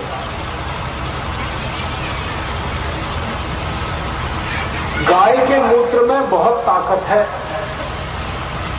इसलिए मेरा निवेदन है कि आप इस गाय के ऊपर थोड़ी दया करिए, इस गाय को कटने से बचाइए। हमारे भारत में हर साल करीब 6 करोड़ गाय कट रही है, 36,000 इसके कत्ल खाने चल रहे हैं। किसानों से अक्सर मैं बात करता हूं कि आप अपनी गाय कसाई को क्यों बेच देते हो? किसान कहते हैं ये दूध नहीं देती इसलिए बेच देते हैं। फिर उन किसानों को समझाइए कि जो गाय दूध नहीं देती वो मूत्र तो देती है, और उसके मूत्र से कम 48 बीमारियां ठीक होती हैं। मैंने बताया आंखों की बीमारियां ठीक होती हैं, कानों की बीमारियां ठीक होती हैं, छाती की बीमारियां ठीक होती हैं, गैंग्रीन ठीक हो जाता है, कैंसर ठीक होता है, ऑस्टियोमाइलाइटिस ठीक होता है। तो जिस गाय के मूत्र से इतनी बीमारियां गंभीर ठीक हो रही हैं, वो गाय तो बहुत कीमती है। और किसानों को समझाइए कि गाय को दूध के लिए ना पालें, मूत्र के लिए पालें। दूध मिले तो बोनस है, असली तो मूत्र है उसका। और इस समय हम पतंजलि योगपीठ की तरफ से हर दिन हजारों लीटर गोमूत्र खरीदते हैं 8 रुपए किलो। माने गाय का मूत्र बिकता है, उसकी कीमत है। और एक गाय दिन में 4 लीटर मूत्र आराम से देती है, 32 रुपए का तो मूत्र उसका बिक जाता है। और खाना खाती है तो एक दिन में खर्चा मुश्किल से 25 रुपए आता है। तो अगर यहाँ कोई किसान भाई बैठे हों या किसानों के समर्थक मित्र बैठे हों, उनसे मेरा निवेदन है कि देशी गाय बचाइए, ये कसाई के हाथ में ना जाने पाए। अब इसको बचाने का यही एक तरीका है कि गांव-गांव जाकर अगर किसानों को गोमूत्र का महत्व समझाया जाए तो किसान शायद समझ जाएंगे और ये गाय बचना शुरू होगी। वैसे तो देश में कानून होना चाहिए जो गाय का कत्ल ना होने दे, लेकिन ये कानून जब बनेगा तब बनेगा। हम अभी किसानों के बीच में ये प्रचार जरूर कर सकते हैं। अब मैं एक आखिरी बात आपसे कहूंगा कि आपको ये इतनी सारी बातें मैंने कही सिर्फ एक उद्देश्य से कि आप अपनी बीमारियों का इलाज खुद कर सकें रसोई की मदद से, डॉक्टर के पास ना जाना पड़े। एक दूसरी बात और कहना चाहूंगा कि आप बीमार ही ना पड़े, हमेशा स्वस्थ रहें, हमेशा निरोगी रहें। इसके लिए आप आयुर्वेद के कुछ नियमों का पालन करें। आयुर्वेद का एक नियम है कि वात के रोगों की बीमारी आपको ना आए, उसके लिए शुद्ध तेल खाएं। आजकल हम जो तेल खाते हैं इसमें मिलावट बहुत है। बाजार से हम जो तेल खरीदते हैं उसमें पाम तेल मिला रहता है और वो पाम तेल हमारी बीमारियों को बढ़ाता है।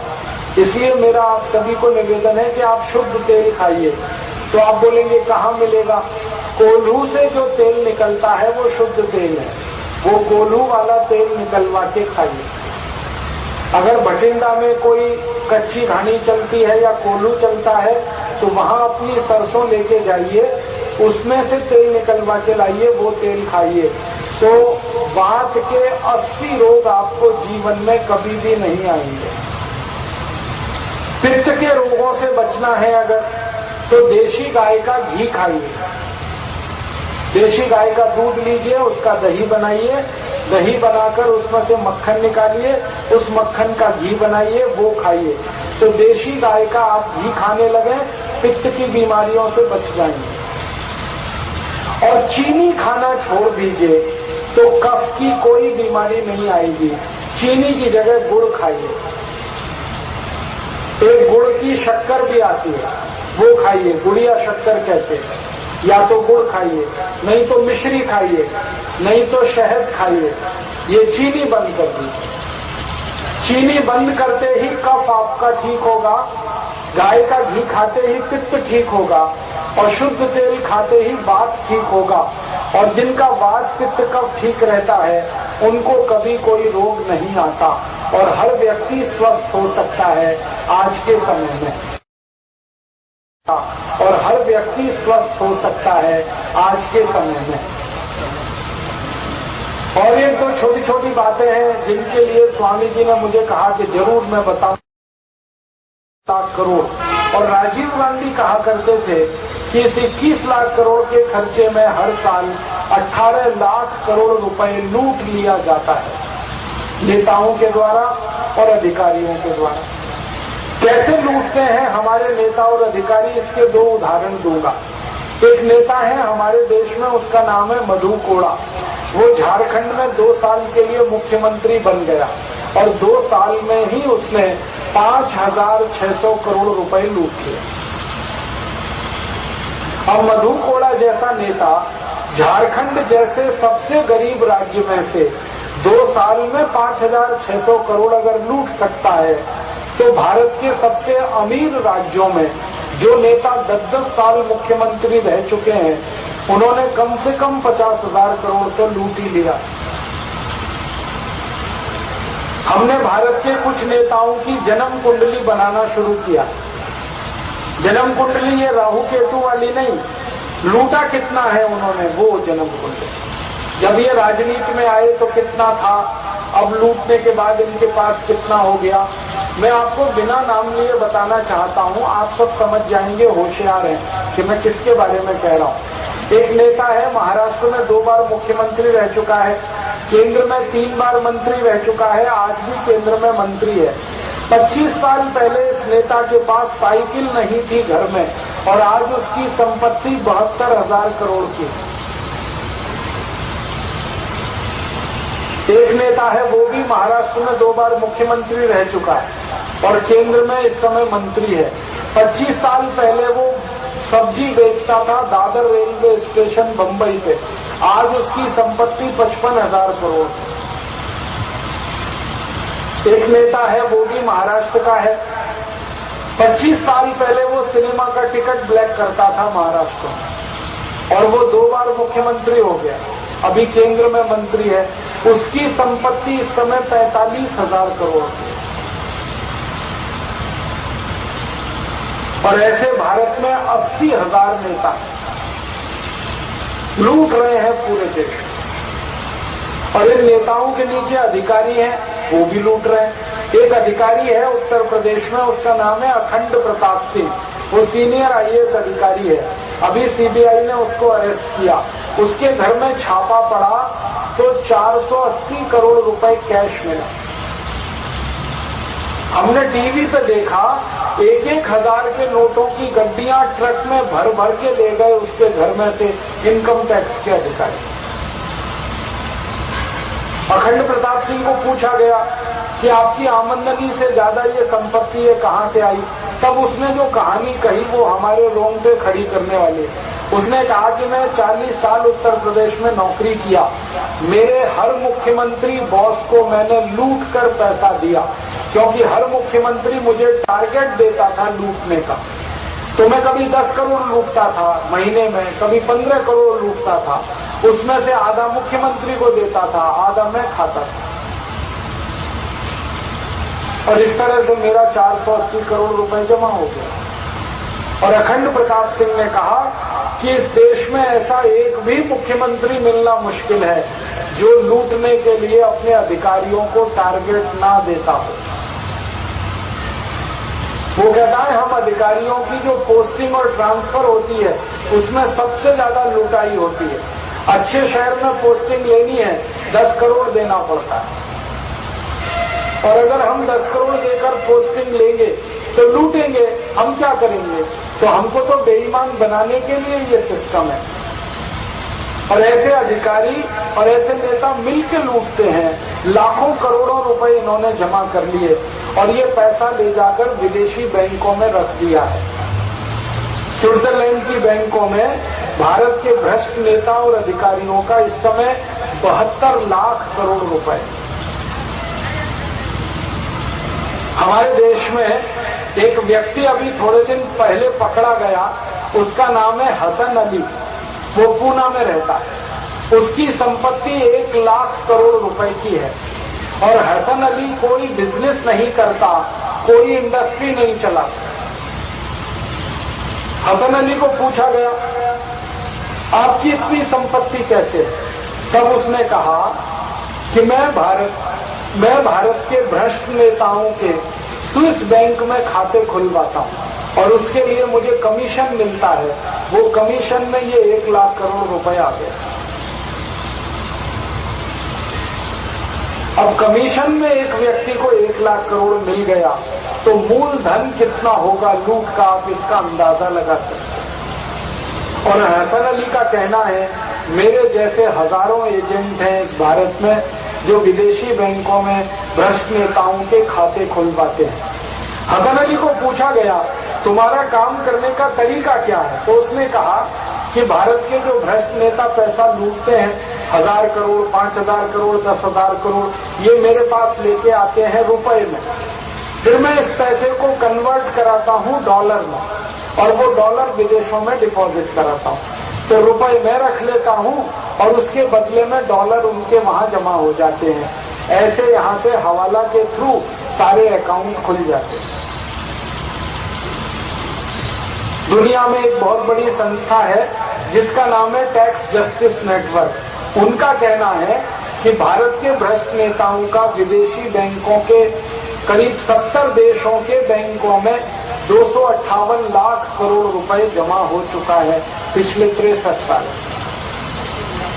और स्विट्जरलैंड की बैंकों में करीब 72 लाख करोड़ रुपए, माने कुल मिलाकर 328 लाख करोड़ रुपए नेताओं ने लूटकर विदेशों में जमा कर लिया है। हमने भारत स्वाभिमान की तरफ से एक संकल्प लिया है कि ये विदेशी बैंकों में जितना पैसा जमा है इस पूरे पैसे को वापस लाना है और इसको राष्ट्र की संपत्ति बनाना है और इसी पैसे से देश का विकास कराना है। आपके मन में सवाल आएगा क्या ये पैसा वापस आएगा? हाँ, ये पैसा आएगा। कैसे आएगा? इसको वापस लाने के रास्ते हैं। पहला रास्ता है कि भारत के सुप्रीम कोर्ट की मदद से इस विदेशी बैंकों के जमा धन को राष्ट्र की संपत्ति घोषित कराया जाए। ये पहला रास्ता है। दूसरा रास्ता है भारत की संसद में विदेशी बैंकों में जमा धन को राष्ट्र की संपत्ति घोषित करा जाए। ये दूसरा रास्ता है। तीसरा रास्ता है संयुक्त राष्ट्र संघ के साथ कोई संधि करके इस पूरे पैसे को वापस लाया जाए। ये तीसरा रास्ता है। और चौथा रास्ता है अपने देश के टैक्स सिस्टम को बदलकर और बड़े नोटों की छपाई को बंद कराकर इस पूरे पैसे को वापस लाया जाए। ये चौथा रास्ता है। और हम भारत स्वाभिमान की तरफ से ये संकल्प ले चुके हैं कि इन चारों रास्तों का इस्तेमाल करेंगे और इन 328 लाख करोड़ रुपए को वापस लाएंगे ही। ये हमारा पैसा है, ये आपका पैसा है, ये लोगों के टैक्स का पैसा है।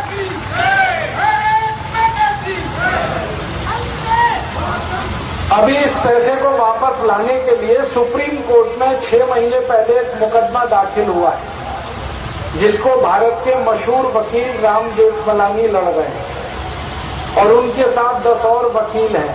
इस मुकदमे में भारत सरकार को नोटिस इशू हो चुका है। मुकदमे को सुप्रीम कोर्ट ने सुनवाई के लिए स्वीकार कर लिया है। सरकार को नोटिस दिया है सुप्रीम कोर्ट ने, वो ये कि जितना पैसा विदेशी बैंकों में है वो सारे पैसे का हिसाब सुप्रीम कोर्ट को बताया जाए। तो सरकार ने सुप्रीम कोर्ट के दबाव में आकर विदेशी बैंकों के साथ अपना समझौते करने का काम शुरू किया है और अब तक 38 देशों के साथ सरकार ने कुछ समझौते किए हैं, जिसके आधार पर ये पैसे का पता चल रहा है। कुछ और देशों के साथ समझौते होने वाले हैं और सरकार सुप्रीम कोर्ट को ये बताने वाली है। और तब हम सुप्रीम कोर्ट में ये अपील करना चाहते हैं कि ये सारे पैसे को सुप्रीम कोर्ट राष्ट्र की संपत्ति घोषित कर दे, क्योंकि सुप्रीम कोर्ट ने ऐसा पहले एक बार किया था। नरसिम्हा राव इस देश में जब प्रधानमंत्री थे तो यूरिया घोटाला हुआ था। उसमें 133 करोड़ डॉलर का पेमेंट हुआ, लेकिन यूरिया नहीं आया। वो पैसा नरसिम्हा राव के बेटे के खाते में जमा हो गया। सुप्रीम कोर्ट ने आदेश दिया और आदेश पर वो पूरा पैसा वापस लाया गया और यूरिया घोटाले का एक एक पाई इस देश में वापस आया। तो हमारा कहना है कि यूरिया घोटाले का पैसा आ सकता है तो चारा घोटाले का भी आ सकता है, बोफोर्स का भी आ सकता है, एनरॉन का आ सकता है। घोटाले सब एक, सभी का पैसा आ सकता है। हमें उम्मीद है कि अगले 2.5 से 3 साल में सुप्रीम कोर्ट ये फैसला करेगा और ये 328 लाख करोड़ रुपए वापस आएंगे। एक दूसरा है रास्ता कि भारत की संसद से एक प्रस्ताव पारित कराया जाए। हमने ये तय किया है कि अगर सुप्रीम कोर्ट इस मामले में कोई फैसला नहीं देगा तो हम भारत की संसद में ये प्रस्ताव लाएंगे और किसी सांसद को तैयार करके 328 लाख करोड़ रुपए को राष्ट्रीय संपत्ति घोषित कराएंगे। कोई एक सांसद ये प्रस्ताव को संसद में रखेगा और बाकी सब सांसदों को इस पर बहस करनी पड़ेगी। जब बहस होगी तब हम देखेंगे कौन कौन सांसद इसका विरोध कर रहा है। जो सांसद इस प्रस्ताव का विरोध करेगा, पक्की बात है बेईमान नंबर 1 वही है, पैसे उसी के हैं और खाते भी उसी के हैं। सारा देश देखेगा बेईमान सांसद कौन कौन है। अगर संसद में बेईमान सांसद ज्यादा हुए तो ये प्रस्ताव गिर जाएगा और ईमानदार सांसद ज्यादा हुए तो प्रस्ताव पास हो जाएगा। अगर ये प्रस्ताव गिर गया हमारी संसद में तो हमारा संकल्प है कि हम 2014 में जब लोकसभा का चुनाव आएगा तो सारे देश में से ऐसे 400 ईमानदार सांसदों को चुनकर लाएंगे जो इस प्रस्ताव को पास कराएं और 328 लाख करोड़ रुपए विदेशों से भारत में वापस आए।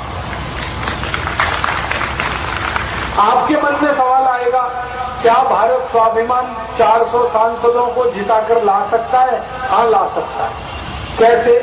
मैं आपको पुरानी एक घटना सुनाता हूं। 1977 में इस देश में भ्रष्टाचार के खिलाफ एक आंदोलन हुआ था। परम सम्माननीय जयप्रकाश नारायण उस आंदोलन के नेता थे। उनके पास कोई राजनीतिक पार्टी नहीं थी और उनके पास कोई बहुत बड़ा संगठन भी नहीं था और उनके पास कोई बहुत ज्यादा पैसे भी नहीं थे। फिर भी माननीय जयप्रकाश जी ने सारे देश में भ्रष्टाचार के खिलाफ आंदोलन किया और भारत के लोगों को अपील किया उन्होंने कि मुझे संसद में लड़ाई लोगों ने अपील पर 377 सांसदों को जिताकर भेजा था। और आपको ये आश्चर्य लगेगी बात कि वो सारे सांसद निर्दलीय जीत कर गए थे। पार्टी बाद में बनी थी, सांसद पहले जीत के गए थे। 377 सांसद जब जीत कर चले गए तब जनता पार्टी बनी थी और इसका चुनाव चिन्ह उसके बाद मिला था। स्वामी रामदेव जी को भी 400 सांसद मिल सकते हैं, कोई बड़ी बात इसमें नहीं। पूरे देश का बजट उससे बना सकते हैं। देश का बजट इस समय 11 लाख करोड़ का है और विदेशी पैसे को वापस लाके बैंक का ब्याज ही 32 लाख करोड़ मिल जाएगा। माने हम चाहें तो 3 गुना बजट कर सकते हैं देश का। और हमने इसके लिए योजना बनाई है कि 1.5 साल का जो पैसा आएगा ब्याज का, वो करीब 50 लाख करोड़, उसको भारत के गांवों में विकास के लिए उपयोग करेंगे। और भारत के गांवों में विकास का क्या काम करना है? हर गांव में 100 उद्योग लगाने हैं, हर गांव में सड़क बनानी है, हर गांव में बिजली देनी है, हर गांव को पीने का पानी, हर गांव में स्कूल और कॉलेज, माने हर तरह की सुविधा गांव में जुटानी है। और इस पूरे काम में 50 लाख करोड़ खर्च होगा। और 50 लाख करोड़ कोई बड़ी रकम नहीं है। जब अपने पास 328 लाख करोड़ है तो 50 लाख करोड़ क्या रकम है, खर्च कर सकते हैं।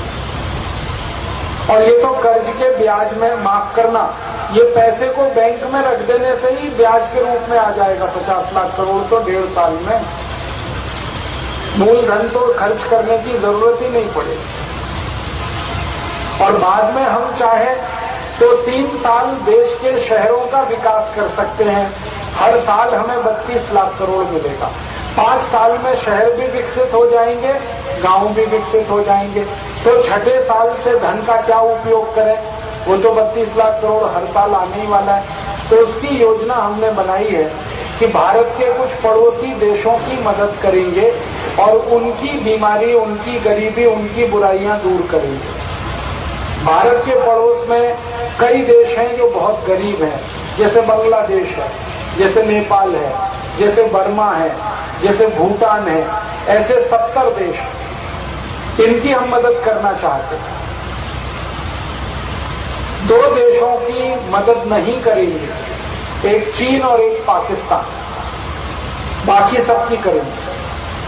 और 70 देशों की हमने मदद की और इन देशों की गरीबी दूर हो गई तो ये 70 देश भारत के मित्र हो जाएंगे। और इन 70 देशों की मदद से संयुक्त राष्ट्र महासभा में हमको 3 प्रस्ताव पारित कराने हैं जो भारत के लिए बहुत जरूरी है। पहला प्रस्ताव पारित कराना है कि 1962 में चीन ने हमारी जितनी जमीन छीन लिया था वो सारी जमीन हमें वापस चाहिए। वो 72,000 वर्ग मील है।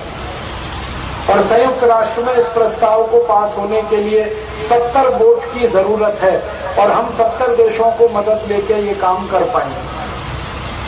दूसरा प्रस्ताव है कि पाक ऑक्युपाइड कश्मीर हमारा है और हमें वो वापस चाहिए और पाकिस्तान उसे हमें वापस करे। ये संयुक्त राष्ट्र में प्रस्ताव कराना है।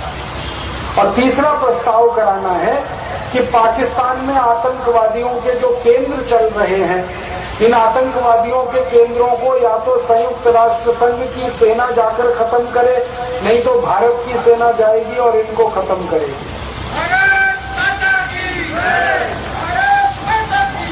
क्योंकि इन आतंकवादी केंद्रों में जो आतंकवादी तैयार हो रहे हैं वो भारत को आकर तकलीफ दे रहे हैं।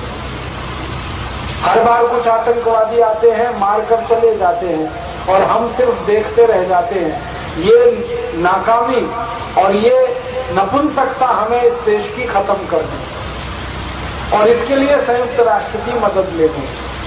और संयुक्त राष्ट्र में 70 देश अगर हमारे समर्थन में प्रस्ताव करते हैं तो ये तीनों काम हम कर पाएंगे।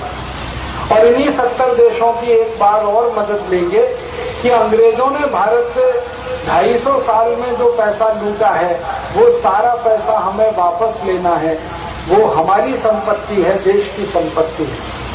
अंग्रेजों ने भारत से कोहिनूर हीरा लूटा जो महाराजा रणजीत सिंह के खजाने में था। अंग्रेजों ने कोहिनूर जैसे 4,500 हीरे लूटे हैं, बहुत कीमती हीरे हैं जिनकी आज लाखों करोड़ों रुपए की कीमत है। अंग्रेजों ने महाराजा रणजीत सिंह का सोने का सिंहासन लूटा है जो आज भी अंग्रेजों के लंदन के म्यूजियम में रखा हुआ है। ये हमें वापस लाना है क्योंकि वो हमारी संपत्ति है। अंग्रेजों ने दिल्ली से एक सोने का सिंहासन लूट कर लिया था, मयूर सिंहासन उसको कहते हैं। शाहजहां जिस पर कभी बैठा करता था वो भारत की संपत्ति है, उसे वापस लेना। हमारे देश में एक सोमनाथ का मंदिर था, उसका सोने का दरवाजा अंग्रेजों ने लूटा है, ये भी वापस लेना है। एक अंग्रेज आया था रॉबर्ट क्लाइव, जिसने 1757 में पानी के 900 जहाज भरकर सोने के सिक्के भारत से लूटे थे। ये सारे हमें वापस लेने हैं क्योंकि ये हमारी संपत्ति है।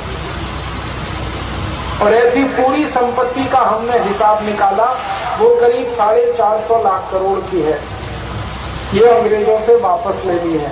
इसके लिए संयुक्त राष्ट्र की मदद चाहिए और अंतर्राष्ट्रीय अदालत में हमें मुकदमा भी लड़ना है इसके लिए।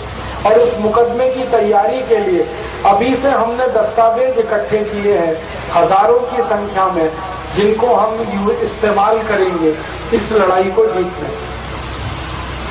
अंग्रेज अभी ये कहते हैं कि हमने भारत से लूटा कुछ भी नहीं है, भारत ने ये सब हमें गिफ्ट में दिया। हम सिद्ध करेंगे अंतर्राष्ट्रीय अदालत में कि हमने गिफ्ट में कुछ नहीं दिया, ये सब वो लूट कर ले गए। और उसी के लिए प्रमाण चाहिए। और ऐसे कम से कम हमारे पास 20,000 प्रमाण हैं जो ये सिद्ध करते हैं कि अंग्रेजों ने भारत से क्या क्या लूटा है। और इस लड़ाई को जीतकर 450 लाख करोड़ रुपए वापस लाएंगे इंग्लैंड से। और ये पैसा लाएंगे हम सोने के रूप में। क्यों लाएंगे सोने के रूप में? डॉलर का कोई भरोसा नहीं कब गिर जाएगा, और स्टर्लिंग पाउंड का कोई भरोसा नहीं कब गिरेगा। अगर ये 450 लाख करोड़ का सोना हम वापस ले आए अंग्रेजों से, तो स्टर्लिंग पाउंड तो 1 रुपए के बराबर आ जाएगा, एक ही झटके। तो हम इसको सोने में लाएंगे। और 450 लाख करोड़ का सोना अगर भारत में लाके हमने रख दिया तो भारत के रुपए की ताकत सारी दुनिया के बाजार में 50 गुनी बढ़ जाएगी। अभी $1 में लगभग 50 रुपए है, फिर $1 में 1 रुपया हो जाएगा। और रुपया डॉलर अगर बराबर हो गया तो हम जो निर्यात कर रहे हैं सारी दुनिया को, ये निर्यात की आमदनी अभी 8 लाख करोड़ की है। रुपया डॉलर बराबर होकर ये आमदनी 400 लाख करोड़ की हो जाएगी। और अगर 400 लाख करोड़ की निर्यात की आमदनी हम हर साल कर पाए तो हम ऐसे देश बनेंगे जो चीन और अमेरिका से भी आगे होंगे। ना चीन हमारा मुकाबला कर पाएगा, ना अमेरिका।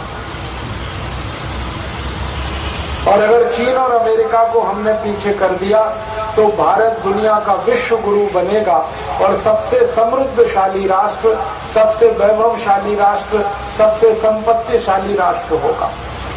ये भारत को फिर से विश्व गुरु बनाना है।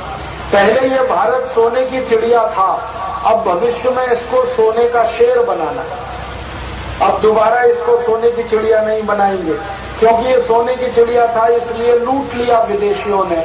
अगर शेर होता तो कोई छू के देखता इसको। और एक बड़ी क्रांति होने वाली है कि जब रुपया डॉलर बराबर होगा तो भारत के 4 करोड़ नागरिक जो विदेशों में रह रहे हैं ये सब वापस आ जाएंगे। क्योंकि ये भारतवासी जो विदेश गए वो इस लालच में गए कि $1 में 50 रुपया है।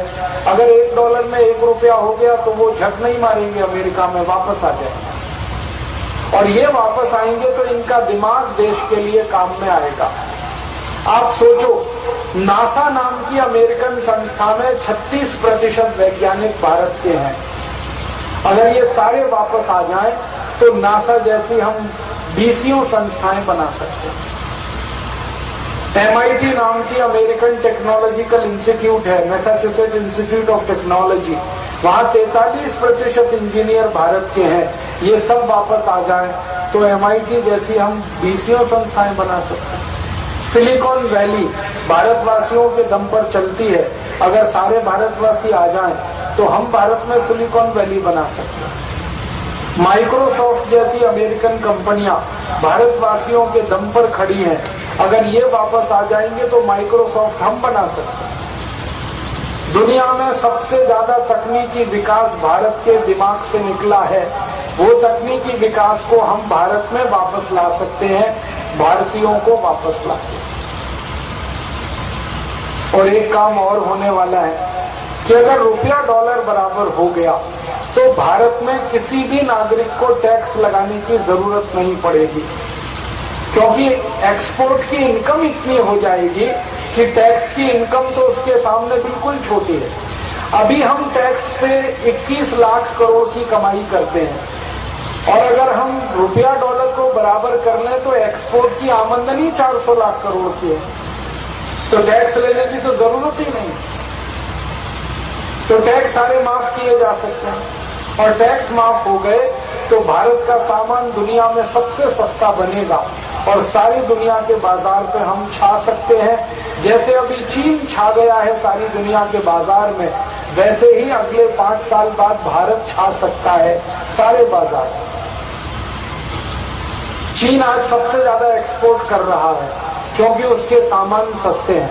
हमारे सामान भी सस्ते हो सकते हैं अगर इनकम टैक्स हम खत्म करें, सेंट्रल एक्साइज खत्म करें, सेंट्रल सेल्स टैक्स खत्म करें, टोल टैक्स, रोड टैक्स आदि टैक्स खत्म करें, हमारी चीजें भी सस्ती होंगी। मैंने कैलकुलेशन किया कि सारे टैक्स अगर हम खत्म कर दें तो पेट्रोल मिलेगा 12 रुपए लीटर।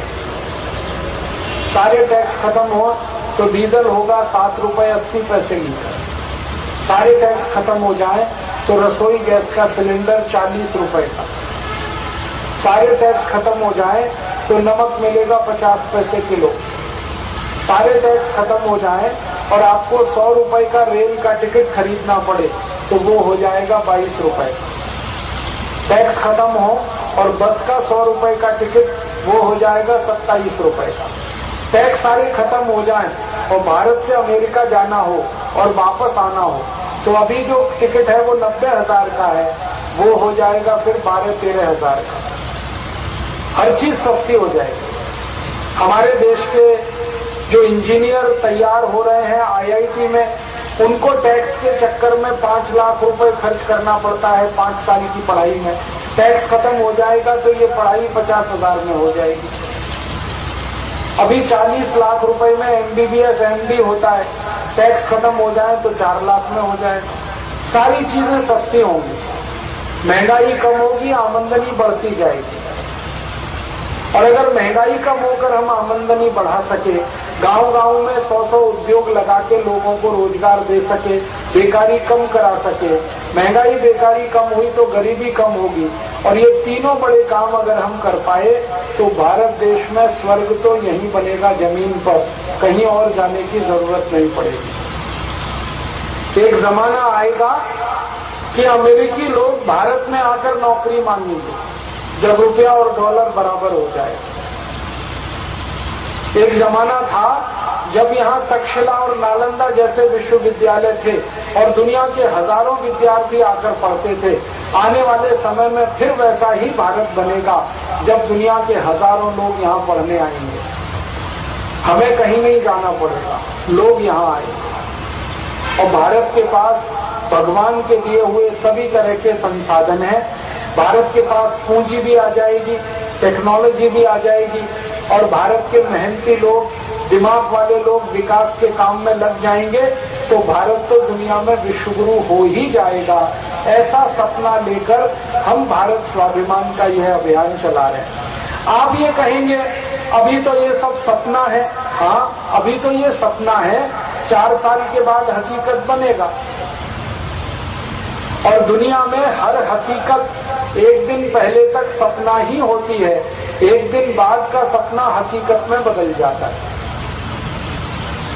एक जमाना था 1942 में, जब महात्मा गांधी सपना देख रहे थे कि भारत आजाद होगा, और 1947 में वो हकीकत बन गया। एक सपना था जब हम सोचते थे कि जम्मू कश्मीर, हैदराबाद, जूनागढ़, भोपाल और ट्रावनकोर की रियासतें भारत में मिल जाएंगी, क्योंकि ये 5 रियासतें बोलती थी कि हम पाकिस्तान में जाएंगे। आप याद करिए 1947 15 अगस्त का दिन, जब पूरे देश में 5 रियासतों की घोषणा हुई थी कि हम तो पाकिस्तान में मिल जाएंगे। तब हमारे देश में सरदार वल्लभ भाई पटेल ने सपना देखा था कि इन सब रियासतों को भारत में मिलाना है, और उन्होंने एक दिन मिला के दिखा दिया। एक दिन पहले सपना, अगले दिन में हकीकत बना। ऐसे ही एक जमाना था कि दुनिया में लोग ये सपना मानते थे कि पूर्वी जर्मनी और पश्चिमी जर्मनी दोनों मिलकर एक हो जाएंगे। आज ये सपना हकीकत बन चुका है, दोनों देश मिलकर एक हो चुके हैं। एक जमाना था दुनिया के लोग इसको सपना मानते थे कि ये सोवियत संघ नाम का देश कभी टूट सकता है, लेकिन आज सोवियत संघ जैसा शक्तिशाली देश 17 हिस्सों में टुकड़े टुकड़े हो गया है। एक जमाने का सपना आज हकीकत में बदल चुका है। एक समय था जब कोई सोचता नहीं था दुनिया में कि यूरोप के देश मिलकर एक कॉमन करेंसी बनाएंगे, लेकिन आज यूरोप में कॉमन करेंसी है जिसको यूरो डॉलर कहते हैं। वो एक सपना था, आज हकीकत है। एक समय था जब लोग कहते थे कि ये सपना है कि यूरोप के देश मिलकर एक सामान्य पार्लियामेंट बना लें, कॉमन पार्लियामेंट बना लें, लेकिन आज वो हकीकत बन चुका है। यूरोप में कॉमन पार्लियामेंट बन गई है, और अब तो कॉमन आर्मी बनने जा रही है। दुनिया के सब सपने एक दिन पहले तक ऐसे ही होते हैं और एक दिन बाद हकीकत में बदल जाते हैं। आज ये सपना है हमारा कि हम 328 लाख करोड़ रुपए विदेशों से वापस लाएंगे, कल ये हकीकत बनेगा। आज हमारा सपना है कि हम भय, भूख, भ्रष्टाचार सबको मिटाएंगे, कल ये हकीकत बनेगा। आज ये सपना है कि भारत में हर व्यक्ति को निरोगी बनाएंगे, कल ये हकीकत में बनेगा।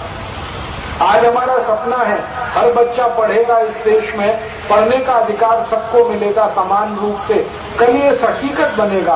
तो हम सपना देख रहे हैं और इसी को हकीकत में बदलने के लिए भारत स्वाभिमान का संगठन हमने बनाया। आप बोलेंगे हम इसमें क्या मदद कर सकते हैं? मैं आपसे एक मदद की अपेक्षा लेकर आया हूं। ये भारत स्वाभिमान के संगठन को 5 करोड़ मेंबर्स की जरूरत है। आप हर व्यक्ति इसके मेंबर बने और एक एक व्यक्ति 10-10 को मेंबर बनाए तो हमारा ये सपना पूरा हो जाएगा। अभी हमारे 50 लाख से ज्यादा मेंबर हो चुके हैं। हर मेंबर हमारा 10 और मेंबर बना दे तो 5 करोड़ का लक्ष्य पूरा होता है, और 5 करोड़ अगर हमारे मेंबर हो गए तो 50 करोड़ लोगों तक हमारा विचार पहुंच जाएगा और 400 से ज्यादा सांसद संसद में आ जाएंगे और वहां से ये हमारी शुरुआत हो जाएगी सपने को पूरा करने। आप हमारे मेंबर बने, 10-10 और लोगों को प्रेरित करें, वो भी हमारे मेंबर बने और वो 10-10 और 10-10 को प्रेरित करें। इस तरह की हमें आपसे मदद की अपेक्षा है। और मैं आखिरी बात आपसे कहूंगा कि इस अभियान में आप जल्दी से जुड़ जाएं तो 4 साल बाद जब ये हकीकत बनेगा सपना, तो सारा यश आपको मिलेगा, क्योंकि सन्यासी कभी यश नहीं लेता। सन्यासी को यश की जरूरत ही नहीं होती, वो तो यश लोगों में बांट देता। तो यश आपको मिलेगा, करवाने वाला तो ईश्वर है। यश की प्राप्ति आपको होगी। और मुझे कई बार ऐसा लगता है कि आप इस अभियान में जरूर मदद करेंगे, क्योंकि हम और आप पुराने समय के बिछुड़े हुए ही लोग हैं जो 1857 में कभी इकट्ठे हुए थे। नाना साहब पेशवा के नाम से, झांसी की रानी के नाम से, तात्या टोपे के नाम से, नाना फडणवीस के नाम से, वासुदेव बलवंत फड़के के नाम से। 1857 में हम ही शायद रहे होंगे जिन्होंने गोरे अंग्रेजों के खिलाफ लड़ाई लड़ी। अब भगवान ने फिर हमको भेजा है इन काले अंग्रेजों के खिलाफ लड़ाई लड़ने के लिए। और मैं आपसे विनम्रता पूर्वक ये कहने आया हूं कि एक सन्यासी जब कोई सपना देखता है ना, भगवान भी उसको पूरा करा देता है। 1857 में एक सन्यासी हुए, परम पूजनीय स्वामी दयानंद सरस्वती। उन्होंने देश की आजादी का सपना देखा और ईश्वर ने वो सपने को पूरा कराने के लिए 7,32,780 क्रांतिकारियों को भेजा इस देश में, जिन्होंने अंग्रेजों के खिलाफ लड़ाई लड़ते लड़ते अपनी जान दी और देश को 15 अगस्त 47 को आजाद कराया। ऐसे ही एक सन्यासी थे समर्थ गुरु रामदास। उन्होंने एक सपना देखा, औरंगजेब नाम का एक बहुत ज्यादा जुल्म ढाने वाला मुगल शासक था, जो हिंदुओं के मंदिर तोड़ता था, हिंदुओं को मुसलमान बनाता था, जबरदस्ती धर्म परिवर्तन कराता था, हिंदुओं पे कर लगा दिया था उसने जजिया कर। समर्थ गुरु रामदास ने उस समय सपना देखा कि ये मुगल शासक औरंगजेब का तो शासन खत्म होना ही चाहिए। तो ईश्वर ने उनकी सपने को पूरा करने के लिए 2 महान क्रांतिकारियों को भेजा इस देश में। एक थे छत्रपति शिवाजी, जो दक्षिण भारत में आए, और एक थे गुरु गोविंद सिंह, जो उत्तर भारत में आए। गुरु गोविंद सिंह ने औरंगजेब से उत्तर भारत में लड़ाई लड़ी और छत्रपति शिवाजी ने दक्षिण भारत में लड़ाई लड़ी। परिणाम ये हुआ कि 1707 में औरंगजेब का शासन पूरे भारत से खत्म हो गया और औरंगजेब भी मर गया। सन्यासी का सपना ऐसा होता है। ऐसे ही सन्यासी थे स्वामी रामानंद तीर्थ, जिन्होंने 1947 में ये कहा था कि हैदराबाद रियासत को हम पाकिस्तान में जाने नहीं देंगे, इसको भारत में ही रखेंगे, और उस सपने को पूरा किया सरदार पटेल ने, हैदराबाद रियासत को भारत में मिला दिया। तो सन्यासियों के सपने तो भगवान भी पूरे कराता है। अभी एक सन्यासी है परम पूजनीय स्वामी रामदेव जी, उन्होंने सपना देखा है कि 328 लाख करोड़ विदेशों में जमा धन वापस लाना है, भ्रष्टाचार मिटाना है, गरीबी भुखमरी बेकारी को हटाना है, हमारे देश के हर व्यक्ति को स्वस्थ बनाना है, निरोगी बनाना है, सबको शिक्षित बनाना है, सब गांवों को अपने पैरों पे खड़ा करना है, स्वावलंबी बनाना है। इस सपने को भी भगवान पूरा ही करा रहा है और इसीलिए अब तक 50 लाख लोगों को मेंबर बनवा दिया ईश्वर ने। 4.5 करोड़ लोग आराम से मेंबर बनेंगे अगले 4 साल में और ये सपना पूरा होगा 2014-15 में जाकर। आप सब इस सपने को पूरा करने में हम सबको मदद करेंगे और आपके जीवन को सार्थक बनाएंगे, सफल बनाएंगे। इसी भावना के साथ मैं आपका आभार व्यक्त करता हूं, धन्यवाद देता हूं कि आप इतनी देर यहाँ बैठे, आपने मेरी बातों को ध्यान से सुना। मेरा निवेदन है कि जो बातें मैंने आपसे कही है वो बातें आप अन्य लोगों तक पहुंचाएं। और ये जो बातें मैंने आपसे कही हैं, इन सब बातों की हमने कुछ सीडी बनाई है, 70 घंटे की सीडी, 4 सीडी मेरे साथ में लेके आया हूं। हमारे जो संरक्षक भाई अशोक जी मेरे बगल में बैठे हैं, यहीं बठिंडा में रहते हैं, मैं इनको वो 4 सीडी देके जाऊंगा। आप इनसे कॉपी करवा के लेते रहना। किसी भी सीडी पर मेरा कॉपीराइट नहीं है, सबको कॉपी करने का कंप्लीट राइट है। आप सीडी की 500 कॉपी बनाएं, 1000 कॉपी बनाएं, 10,000 कॉपी बनाएं, मुझे कोई आपत्ति नहीं है। मैं चाहता हूं गांव-गांव, गली-गली, घर-घर ये विचार पहुंचे। एक सीडी है चिकित्सा के विषय में, जो मैं आपको बता रहा था कि घर में ही हर बीमारी का इलाज कैसे किया जाए। इसके अलावा 3 सीडी और हैं भारत स्वाभिमान के अलग अलग विषयों पर, तो वो आप ले लेना अशोक भाई से, वो आपको कॉपी करा के देते रहेंगे। और इन सीडियों को आप आगे कॉपी कराते रहना, सबको बांटते रहना। मैं मानता हूं कि भारत में ज्ञान पर किसी का अधिकार नहीं होता। हमने ज्ञान कहीं से इकट्ठा किया, आपको दे दिया, आप किसी और को दे दें और वो किसी और को दे दे, यही हमारी भावना है। तो आप सीडियां कॉपी कराएं, गांव-गांव, गली-गली बांटें और जल्दी से भारत स्वाभिमान का विचार घर-घर तक पहुंचे और ये क्रांति पूरे देश में सफल हो। इस भावना के साथ बहुत आभार, बहुत धन्यवाद। मैं बोलूंगा भारत माता की, आप सब बोलेंगे जय। भारत माता की जय। भारत